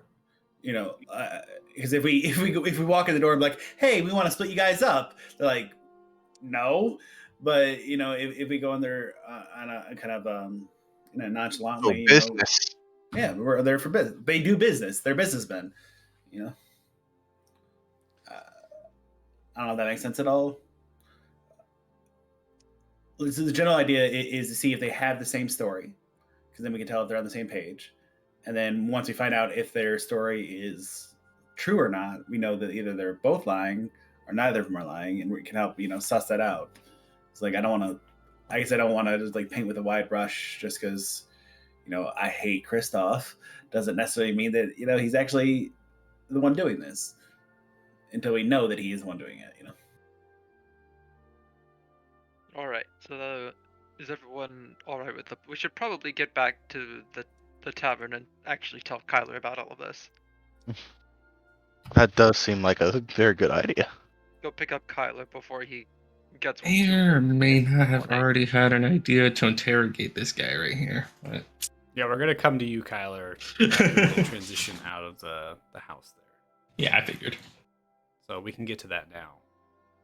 If they're done, yeah. If they're All ready right. to go. I think you all came to a pretty solid foundation there. So Kyler will come to you. So the dwarf immediately to your right immediately talks to Brendan. Oh man, John, he's got it hard. So hard. Such a little person. John's got a huge heart. Brendan continues to clean the bartender. Yeah, I mean, John's been coming in here quite often, actually, drinking. I'm surprised that he decided to get that drunk. So many responsibilities. Brendan just turns and looks at you, Kyler. Anything to drink? Anything to eat? I'm gonna pull out my scotch that Kristoff got us. Wow, you still have that, huh? Dang. Of course. Pulls out a glass. Pulls out another Let's one. do it. Slides the glass over to you. You mind giving me some? Planned on sharing it with you. Ah, well, that's awesome. I mean, I don't normally drink on the job, but it's On going the a little, job? it's a little slow right now, and I figured, it's the dwarf. Might as well give me a glass too, then. Your glasses are now poured out. Are you pouring them all, both of them? Absolutely. All right. The Drinking dwarf with everybody. put the hands up. To crops, may they get better. To John, hopefully, I think they took him out. Maybe, hopefully, he sleeps well tonight. That's what they're taking. I don't know. Seem like good people, Hopefully. yeah? Looks towards you, Kelly. A bunch of rascals. Oh, a They're, bunch of rascals. Yeah, they're interesting types. Yeah. What about you? I don't really know you. I think I Oh. saw you with Kristoff and that quiet guy, right? Fremar is his name. Oh, yeah. Takes the glass, puts it down, takes a swig of it. Guess that's a cheers. Brendan's like, Gonna thanks. pour him another one. But yeah. Brendan's just listening and having a joy. My name's Crispa Ilyar. I'm actually the head crypt. I run the operation there, making sure that there's bodies being buried in the cemetery that surrounds it. I have staff and management and everything, and we recently needed to hire about 8 different folks, putting in a new section of the crypt. Of course, the Commoners Guild helps facilitate that. They have people willing to work decent wages. We got some people hired on. And I've known Fremar and Kristoff quite well. Seem to hang out every so often. Every time we're in the tavern, it seems like we're just here together. They normally take an interest in people that just show up out of nowhere. Or... I mean, to be quite frank, Fremar doesn't talk much. That person just Picked up on that. he's very smart. I mean, business-wise, he knows a lot of things. And Kristoff is a talker. I mean, that person just does not stop. I went in there looking for people. I was doing business with Fremar. Kristoff comes walking over. He's asking me all about it. Just blabber, blabbing on. I mean, ugh, that guy. Anyways, but Kristoff seems to talk to a lot of people. I don't know if it's Gotcha. specific or not. Gotcha. Okay. How long have you been here? I'm gonna keep drinking. Oh, in the town, the city? Mm-hmm. Oh yeah, I've been for a long time. Over, let's say, 120 years. Gotcha. So how long have Kristoff and Fremar been here? Oh well, Fremar, I think 5 years ago, give or take. moved into the city, and after that, he got employed with the Commerce Guild. Kristoff was a newest addition. I think only about 4 or 5 months ago. Gotcha. Okay. Yeah, kids. I don't know. I don't know if it's the right job for him. You know what I mean? Not just too young, not experienced enough. Not that. He just doesn't seem to know a lot about what the business is. You know, administration, clerical. Ask questions all the time. Who brought him in? I don't know. He say where he's from? No, I didn't ask him. Gotcha. I don't really want to get on a personal level with Kristoff, to be honest with you. No, I think no, I get it. Well, what's your business with John then? With John? Oh, I think so. Something's going on with his crops. I'm not entirely sure. Yeah, his crops are dying. I mean, Yeah, it's a big deal. yeah. I think Lord might have us look into it. We're just kind of maybe poking around. We're not planning on staying here too long, so we don't, seeing if it's something we can help now, or if it's a long-term thing, maybe we can't. So I think they're eager to help. Food's a big deal here. So. Yeah. Well, I appreciate your help, Lord. Obviously, taking care of his people. It's nice. I've met Lord Downfloor a few times. Obviously, we had some pretty noble people buried in the crypt. Pretty impressive people. Lord's a cool dude. No, yeah, pretty cool. Yeah. I'm gonna roll a insight on him. Just trying to see if he's your roleplay makes him sound genuine. I just want to see if he's like a genuinely good dude. Getting the vibe of a genuinely good dude. I don't know. He seems like a genuinely good dude. Cool. He's I'll keep drinking with he's him. an older dwarf. Yeah. I'll give a description. I think I gave a description before, but so now that you're kind of like up close, he definitely seems like a hard worker. Like you see his nails have dirt underneath them, pretty much caked on. So, stains upon his shirt, skin. Seems to be someone that's just gets in the dirty and comes out, doesn't bathe, just comes in here, hangs out, makes his way around the city, looks, gives out to other people, and just generally, obviously talking with you, doesn't hold anything back, right? Whatever you're asking him, he seems to answer. Yep. Is it uncomfortable working with so many dead bodies, or do you get used to that pretty quickly? You get used to it super quick. I mean, Gotcha. I figured. I don't do much of the like embalming or anything. That's not my thing. I dig the graves in the cemetery and start making plans and things. My back in Thulnir and Clan Alderfist, I grew up a mason, some like architectural things. So kind of was just natural as far as designing crypts goes and stuff, going underground. The solid bedrock underneath the city is quite impressive. Anyways, so most of the like embalming and the other rites and whatnot, the clerics and the priests, they handle that. Yeah. Okay. Some Paylor stuff, right? Yeah, I'm not religious, to be honest with you. No. Yeah. No. I get that. Yeah. Well, thanks for the scotch. Yeah. You have a good night. You too. Yep. Finishes it off, sets it down, walks out. See bread and Trelaw. Another? Good. I'd totally be hanging here, eh? Yeah, sure. Why not, man? Great. That's awesome. Appreciate it. Like, you've been a real solid person here. I mean, takes it back. I didn't think I'd ever taste that bottle. I didn't even know that even existed. Yeah, how did he find that? I don't know. He told it. Yeah, he told us he'd be right back. And look, he was very months. specific there was a spot in the cellar, some sort of hidden cabinet in the stonework there. I don't know. And it was all of a sudden this stash of stuff in there. Man, it's priceless things. Must have been here from the previous establishment. I took it over, renamed it. How long have you been working in this one? I mean, a long time. It's been a little while. as he kind of begins to thumb through that information. I'll get you specifically here. Scroll wheel. I played LA Noire. I know how to interrogate.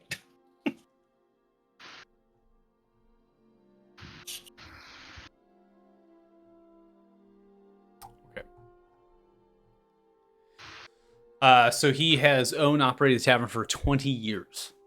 So he's been here for a long time, and so it used to be a different place, and it was. Yeah, kind what was of the name of ran- that again? I ran forgot. down. Christoph It told was us, I the think. Stonework Tavern. Christoph told us. Stonework Tower. Okay.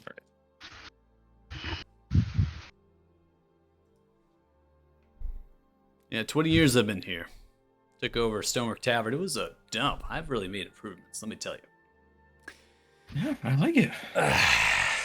Comforting. Yeah, it's nice, and especially when it's slow like this. You know, just can drink myself, and just enjoy what I've created. I'm gonna top them off, and then how long has Christoph been dating Jill now? Honestly, I have no idea. I mean, the boy hasn't been here very long, and it seemed like all of a sudden Jill and him were getting going on something. But she's not working tonight. I don't know. Maybe she's with him tonight. Not sure. She had the night off. Well, slow night, so that's good. You know. Yeah, indeed. And that'll be it for me if they want to come back now. All right. Have you all come back?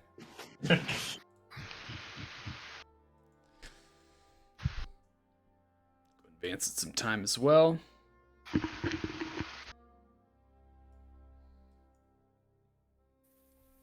So you all make it back, moving about 4 or 5 blocks, heading south. You kind of round the corner, and you get towards the tavern here as you enter in. At this point, Brennan Shalor has moved off into the kitchen to get some final preparations for cleaning. 10 o'clock. Many of the people here are super smashed. Some of them have left. And you all just kind of walk in here. See Kyler. I'm actually intending still to be at John's place. Okay. You want to be at John's? So you're with Timothy? All morning. Okay. So you'll be with People Timothy? work, come get me. Okay. Yeah.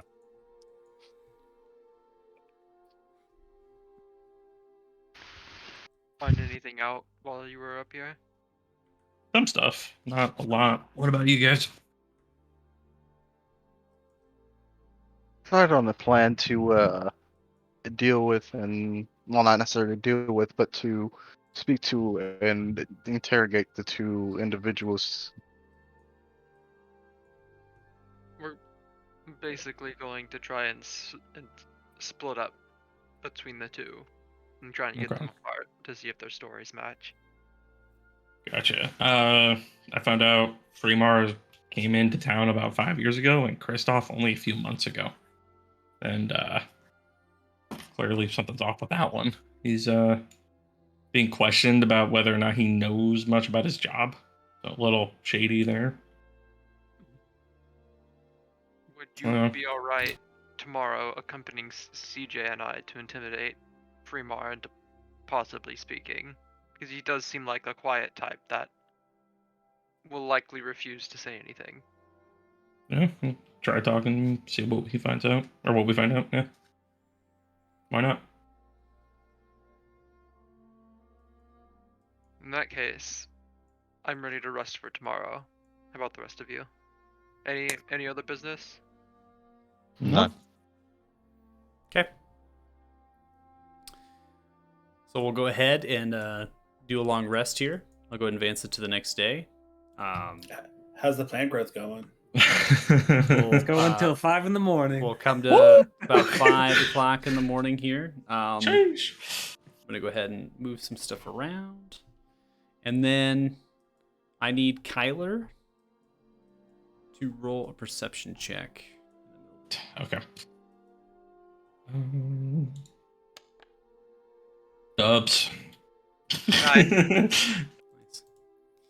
So Always aware. at your room, which I believe it's that one, correct? I should probably move my token there, No, right? it's okay. Or are we good here? It's okay. You're good there. But we can do theater of mind. We're not going to do tokens in dramatic fashion. We don't need to. So at your window, Okay, as you're sleeping on your bed, there is a small thunk next to the right side of the window. Ooh. Gonna investigate the window. So you kind of walk out to the window and you see it's cold and there's kind of this slight kind of fog to it, so you're gonna have to move, right? Mhm. This particular window, not really any way to kind of open it necessarily. There is a kind of a latch you're able to kind of get it open if you need to, and you kind of see that there is a crossbow bolt that is hit into the side, and then through it is a small piece of parchment. And as you're looking at the window, staring left and right for whoever fired this crossbow bolt, you see the pitter-patter of feet upon one of the rooftops across the way. Disappears out of sight. Can I reach to the note from here, or do I have to go outside? Yeah, you can try to get the Okay, window yeah. open and then kind of pull it Yeah, out. try to. Yeah, I'll try to. It's get not it like a from- window you can't fit Yeah. your whole body through it, right? But you No, can yeah, put but your hands out and grab that bolt. Okay. So you grab that bolt from the stone as it's kind of thunked into it. You pull the parchment off. It specifically states,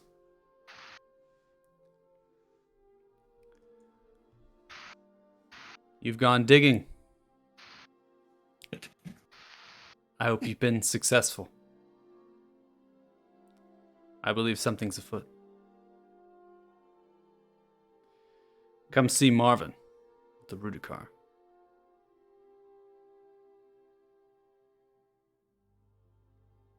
all right. We'll keep the note. Okay. We'll start to prepare for the day, I guess. I don't know. All right. So this is at 5 o'clock here. So obviously, for Ox, you have nourished and enriched the land. Yep. In the greenhouses. You actually begin to kind of walk out. You notice there's people like gardeners, things arriving, right? You're kind of like walking out again. You locked the greenhouses, so you probably didn't stay out in the cold. I imagine you're inside of the greenhouse as you were. They don't actually pay you any attention. They're just laborers. So they're just kind of walking and they're seeing the doors open. They're like, door's already open. Thanks. And they kind of pat you on the side. And a couple of them have Just like- keys, right? Just like these bags on there. I was just like, yeah, no problem. All right. You kind of walk away. Right. They just don't pay any attention. They go in. Don't get paid enough for that shit. They start I doing- imagine there's going to be a commotion when they see that whole ass. yeah, exactly. So you're just kind of like, you're going like faster as you go. Just like, yep, come on, let's go. You're kind of the shit. What the? As you make your way again, you get to this area here. The crack in the hours. So 5:30 about, right? Takes you a little bit of time to get over here. I'll put it at 6 just for the sake of it. But everyone else is awake. When you are awake here, Strella, right, does the usual kind of offering. If you all need anything, if there's anything particular, she actually did not approach you for paying for another night or anything. She kind of just was like, they're staying here. I imagine they'll pay eventually. Definitely someone that's very humble and wholehearted. Not somebody that's like, doesn't seem like they are skeptical or criticize. They're right. How much are our rooms again? I'll pull it up. I'm still. 5 I mean, gold? I I did still find pay 5 gold in advance for my room. So. Dude. I still find it funny that I ended up getting one of the masters. Dude, it's the ultimate welcome to the party, you know? It is the ultimate welcome to the party. So as far as price and rooms came, do you know which one you're staying at again?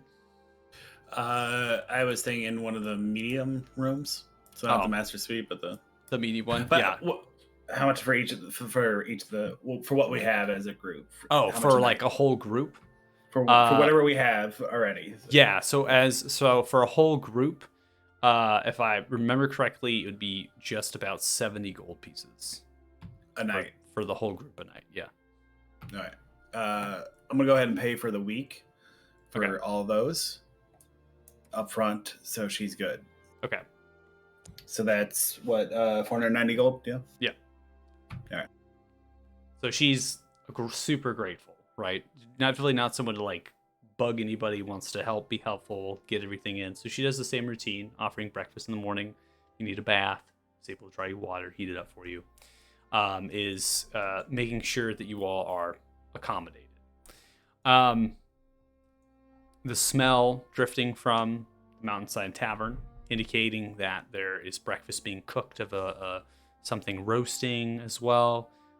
Maybe a stew, perhaps, being bubbling, right? The chimneys are just smoking outwards from the many different ovens that they have. And so, Ferox, do you go to bed, or do you take the level 1 exhaustion? Oh yeah, no, she goes straight to her room and just collapses. All right, Ferox goes to sleep. And as you awake, so CJ and Timothy, nothing happens. John still sleeping, obviously, in the early hours of the morning, makes no attempt of waking up. Timothy has kind of pondered and slept off on one of the dining room chairs. And there doesn't seem to be anybody that made any sort of disturbance or come up to the door, outside the window. Nothing. Makes sense. I was gonna wait till about 7 and then wander down, Okay. leaving Timothy there. Okay. Actually pointing to me, so I'll take it.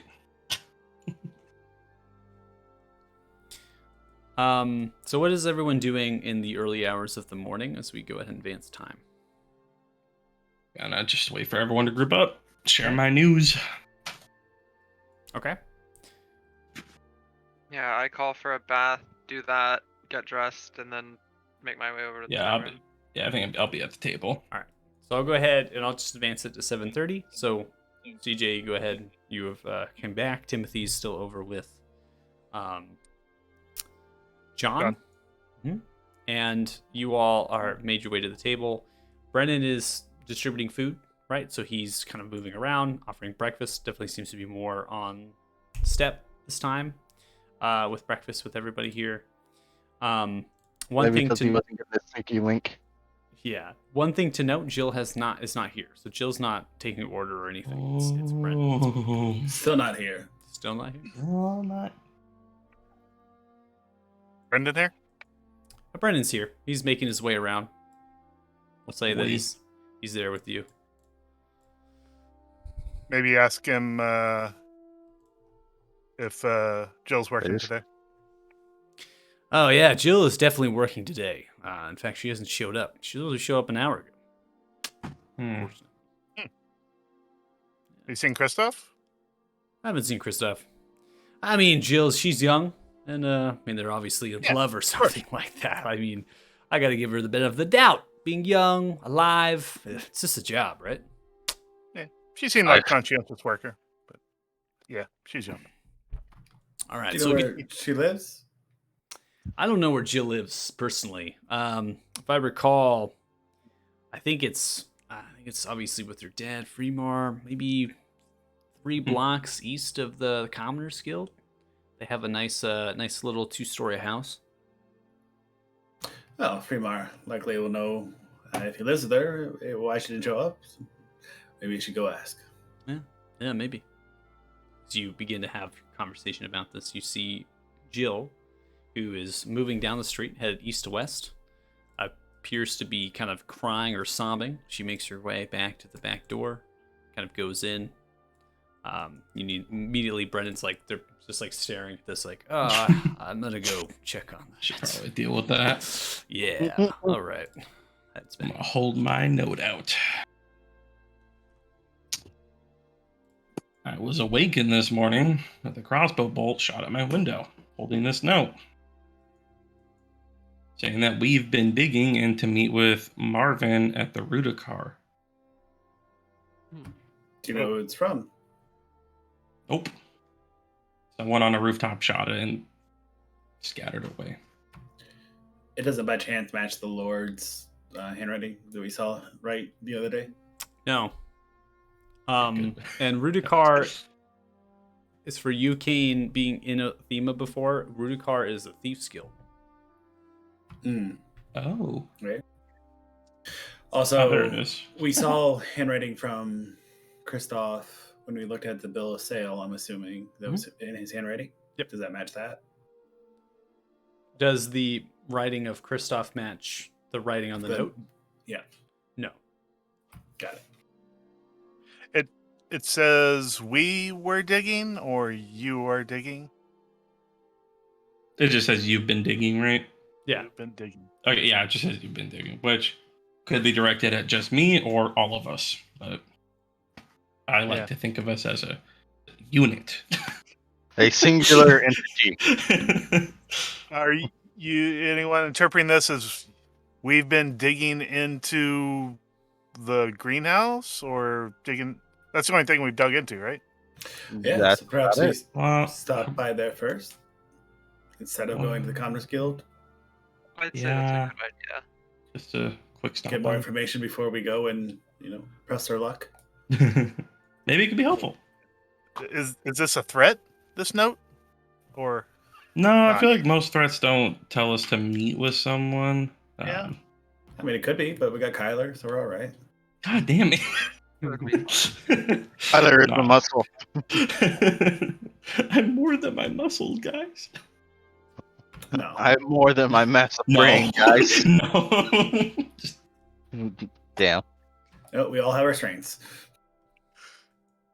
So as you finish up conversation, right, Jill makes an appearance here. She kind of walks out. Eyes are kind of reddish swollen. Appears to be have been crying. Her attire definitely is somewhat dirty. Seems to be has been worn in all night.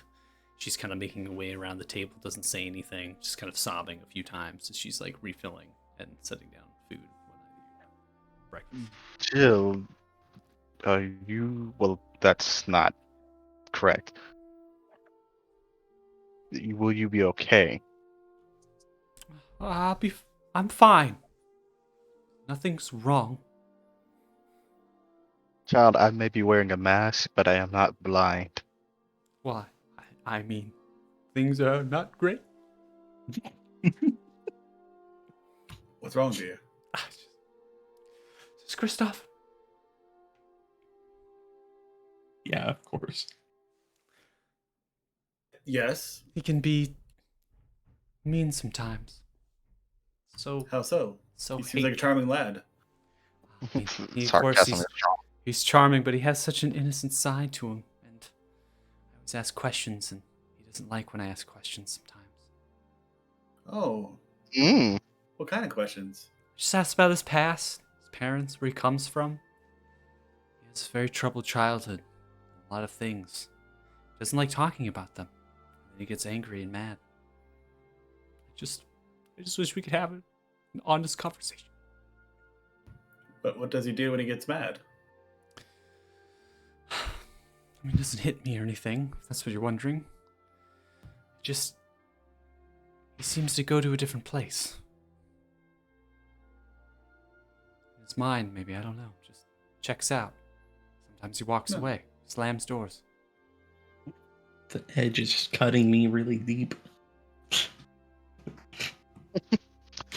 Does he seem like he's a different person at all? I don't think that's... I don't believe that. I just think that maybe it's the events, the trauma. They come out sometimes.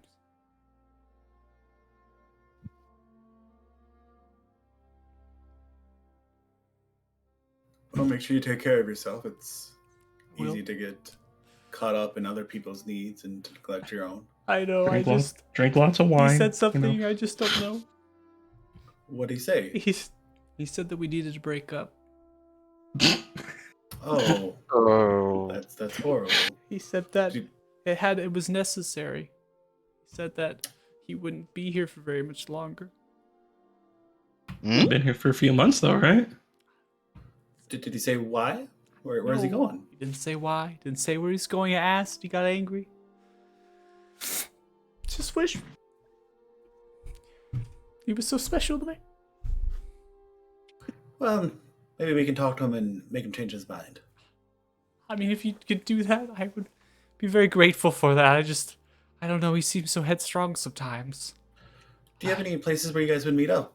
I know your father. You told us that your father didn't know, so We would normally meet up in the Commoners Guild at night. my dad would go.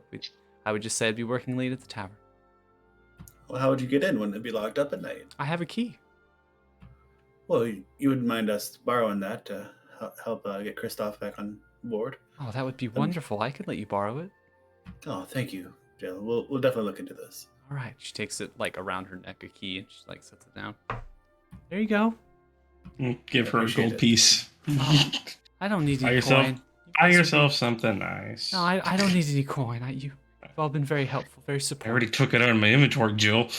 All right, in that case, I'll have no choice but to take it. You're gonna take the goddamn money. It's already transacted. I hope you feel better. Takes the coin. All right, okay. Listen, don't tell my dad that I gave you the key. He'd get really, really mad. We Oh no, found we it on don't the tell, you street. don't tell. Okay. I'll just say I lost it or something. It'll be fine. Yeah. Sounds good. Okay. Oh All right, my well, I'm gonna go god. help other tables now. I'll see you later. Thanks, Jill. You have a great day. You too. Bye. Going from Kristoff. like, I'm sorry, but going from confident in her to like, you better take that damn Better money. take the fucking coin. I think a two-pronged approach. Like I like twirl the key in my finger and then put it in my pocket. Like Very options. strange way of comforting people, Kyler. You remind me just know. of Kristoff. Oh no! Oh, man. I know the type of men she likes. Does like Kyler like have like a thing with prostitutes or something? Just take the money. I don't know. No, that's I don't know where it came from. It's from within. Man, came out. Something deep in the So, soul. You went to a different place in your mind for a second. so Kristoff is really suspicious now. True, but I can think of a ton of reasons why you'd want to get out of town quickly. And I've probably said that to more than one girl before, that I had to leave town under Mr. You can't ask any questions. It's I don't want to put you at risk, so. Make sure you get tested. Okay, I'm gone. Bye. They're calling me up for, the draft, and I just go. Gotta go fight the holy war, baby. All right. So the Rudicar? Yeah. Okay. I think so. Do you want to stop and get Frox? Make sure she's not dead? Oh yeah, let's go make sure Ferox is okay. I'll go to Ferox's door. Wake up! Rox, do you answer your door?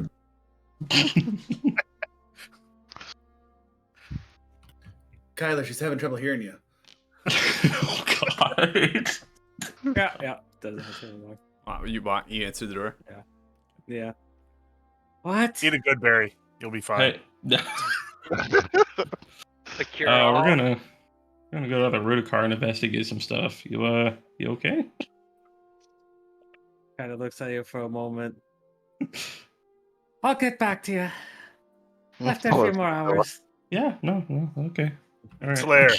Kyler, why don't you carry her on your shoulder? She can sit on your shoulders. I'm already carrying so much. You're fine. Put her on top You're of the a egg. frost giant. My hips can't handle this much weight. My knees will give out before I'm 30, man. I mean, Frox looks like she's 100 pounds. That is very true, but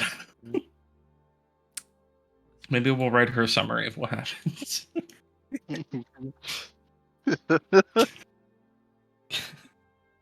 All right. Got a DM question. Yeah, go for it. If I have a drink made of a rare plant, could I use a find plant on that drink?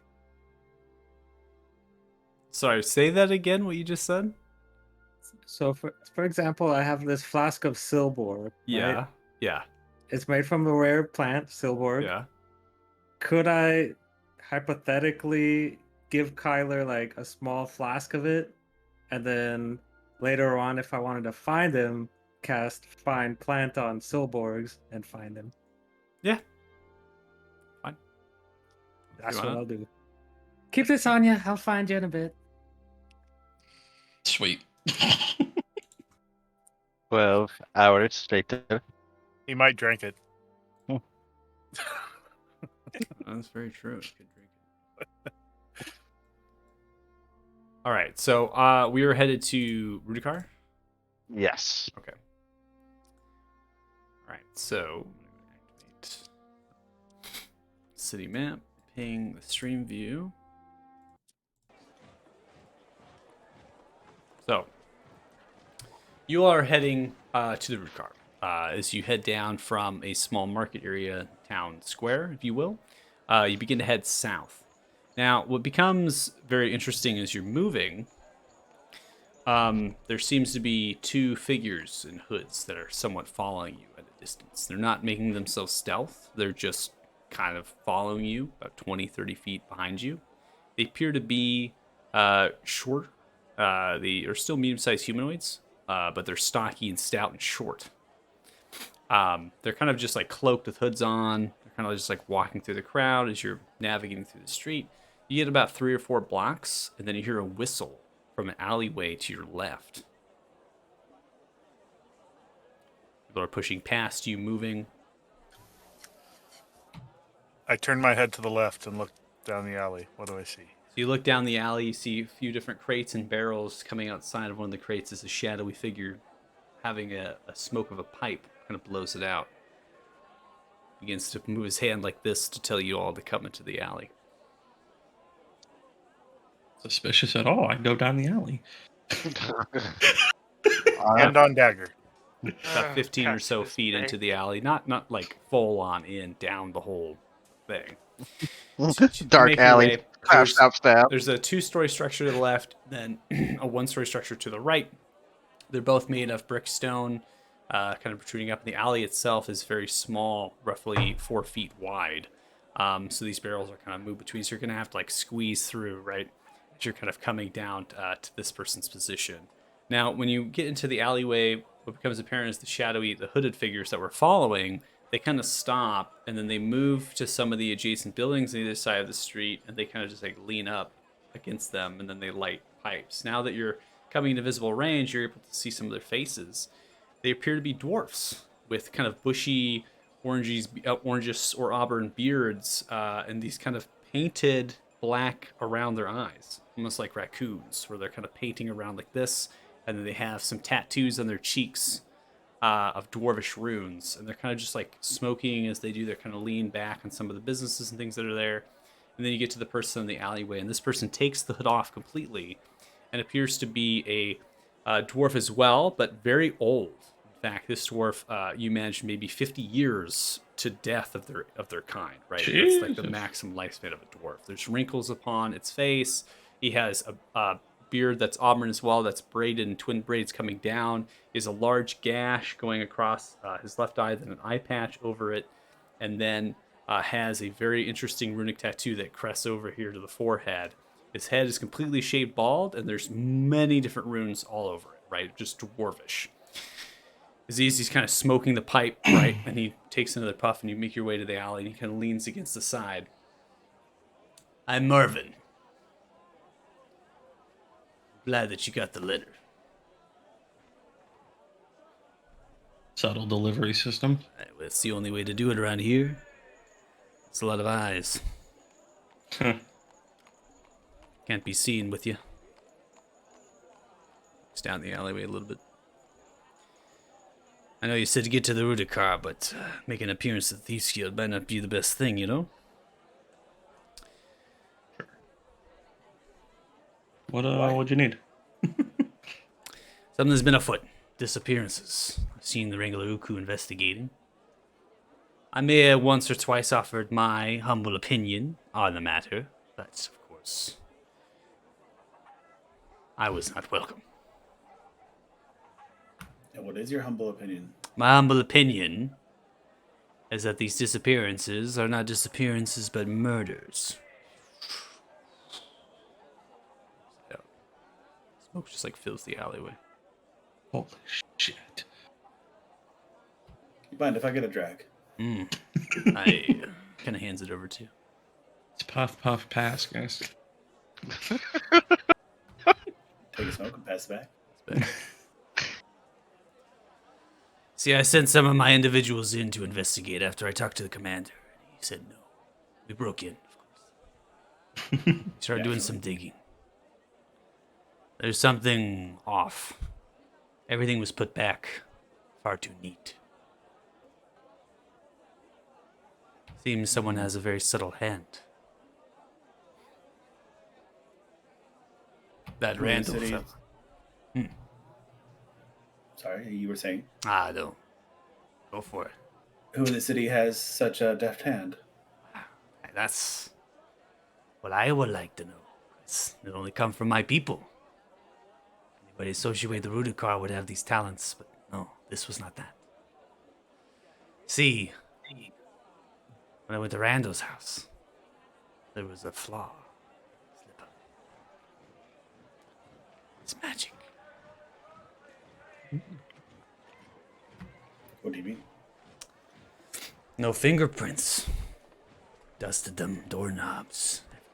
Looked, investigated again, but neat. Only one spell be do that, Mage Hand. Ah, They didn't touch anything, because they didn't. Floor cleaned where there should be blood stain on the wood. Seemed to be mended. Prestidigitation cleaned perfectly. No spots. Did you investigate anywhere except Randall's? Why were you investigating Randall's? We picked on after, a dozen or so disappearances. That's when I went to the commander about a month ago. We investigated every house and disappearance since. Most of them are travelers. Things pitch tents up in the traders. Not much to investigate. Makes sense that they disappear. That's their job. Move to and from. But Randall's, that was the key. He lives there. Have you arrived at a conclusion or direction? Oh, I just saw you be digging and I was curious to see what you found. Think we can make it a connection, you and I. Figure it out together. I mean, if you had a direction to point us in or something to figure it out with, you're just telling us that they use magic. Helpful, but doesn't really narrow anything down. You don't know any thieves that are able to use magic. Nobody in your guild is able to. Not like that. If a sword was through your throat and you had to put a name to such an action, what would you say? Ponders a little bit. Most of these types are religious. Divine magic. It's more arcane. I did some digging on Fremar. Came here 5 years ago.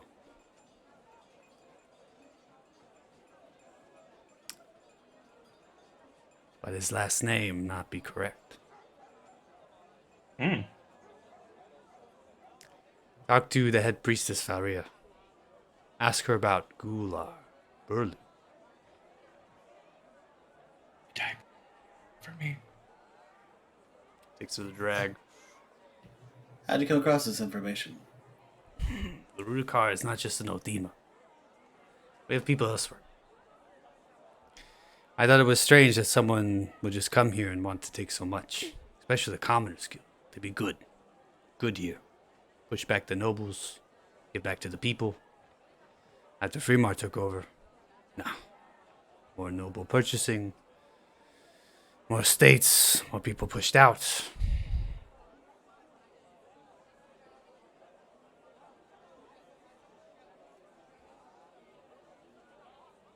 All right. Well, thanks for the tip. You're welcome. How would we get in touch with you if we find some things to collaborate on? I'll find you. Nah.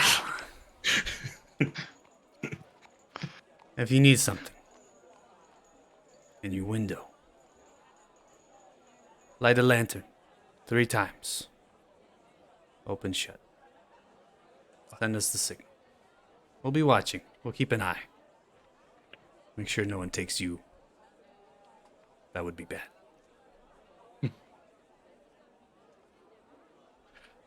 Have you noticed anything about the greenhouses? Big deal for the town. Not much. John's a cool character. He's got a big heart. A lot of people say that. He's loves everything and everyone. Comes from a small halfling town called Salon to the far south. Grew up as a farmer. He was orphaned as a child. Brought up here by traders. You think John's involved? No. Nobody focused on John? I don't think John is involved if he's too innocent, too pure. He's far too stupid to do something so cunning. John wears his heart out on his sleeve. Pardon me, Kyler. Mm-hmm. Yeah. You still have the pump, don't you?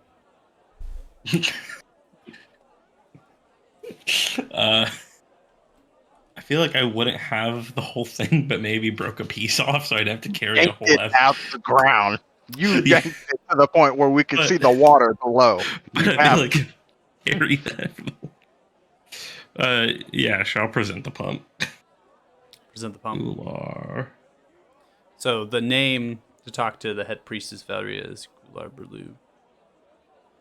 And then mention that Fremar, that is not his last name. And he'll tell you, he can give you the information because I don't think anybody's asked Fremar's last name. It's Valerie. His name is Fremar Valoran. Does that name? At least that's what we've been told. anybody? So his last name is Valerie, which is not what his last name was in Orlando.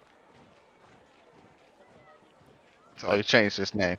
Changed his name, but not only did he change his name, but he also scrubbed the stuff. So when he doesn't know, Marvin doesn't know, even with the Rudikar's help, he doesn't know what Fremar's actual last name is. Ah. So there's like no record of his name, what it was Correct. before. Correct. Damn. Alright. So you set down the pump, right? Am I supposed to know what this is? Sorry. This is one of the pumps that was in the greenhouse. When inspected, the metal, along with some type of magical effect laying upon it, was poisoning, well, everything. And there are many of these such pumps coming out from the Commoner's Guild that were ordered. See. Well, maybe they're connected somehow. I don't know. We have the same thought, but the more interesting part is that we found markings on it that pointed it to come from the And, same like, place. Going like See- this to CJ, you're waving, Maestro going like, what? waving your hands around Yeah. to try to stop him. Giving meaningful looks. Okay, give him meaningful looks. You keep talking. You're getting these looks from CJ, obviously, to stop talking, right? So, Maestro, do you continue to talk? I'm going to, like, one moment, and then I'm going to turn to CJ and, like, seeking a whisper, what's wrong? I'll distract Marvin while they're having this conversation by talking about the tobacco. I just don't think we should be sharing, our hard-won secrets with a random thief when we don't know, who's involved in the situation. I agree with CJ here.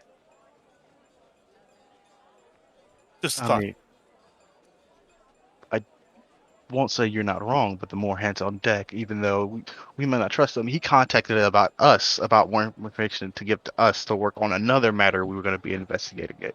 I think he'd be somewhat trusted. If we need him, we can light the lantern 3 times. Should we need him after our investigation? Now is not the time to give him everything that we know.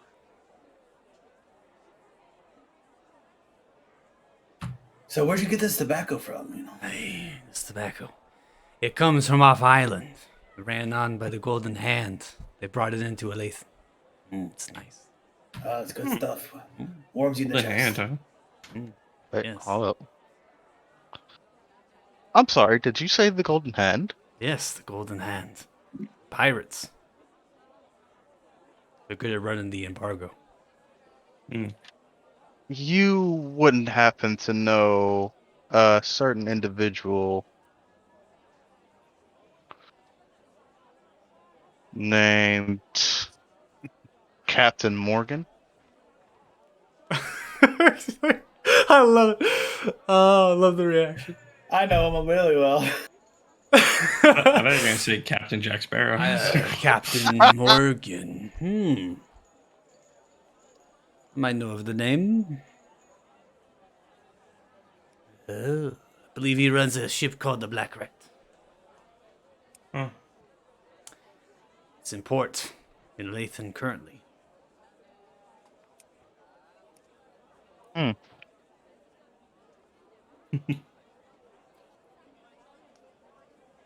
What did you say your name was? My name is Marvin.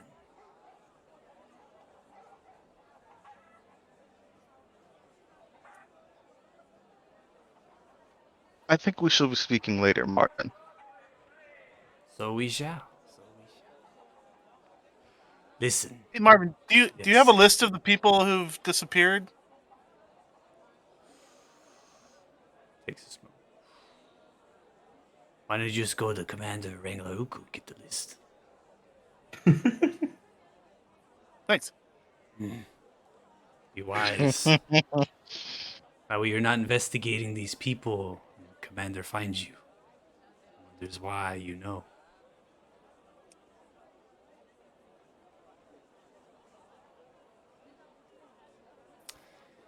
Listen, it's been a good chat. Yeah, it's been interesting. If you need me, you know how. Yep, thank Do you not for that. come to the Thieves Guild. Okay. Trust Don't me. want to anyway. Better to not raise suspicion. Is that why he doesn't want us to go? Roll insight.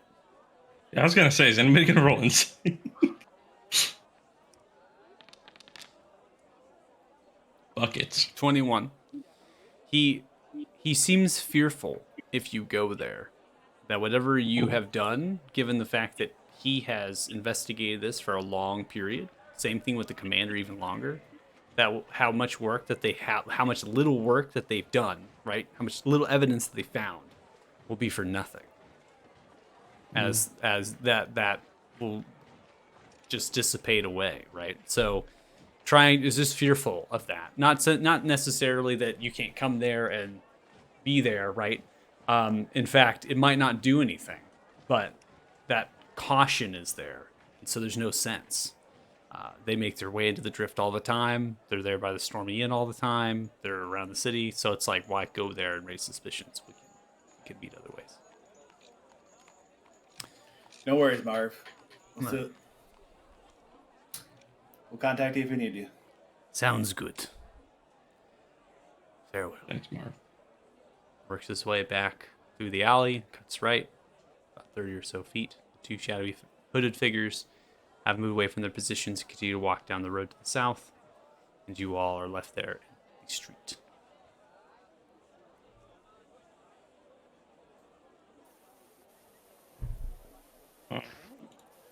With that, we are at 11:11.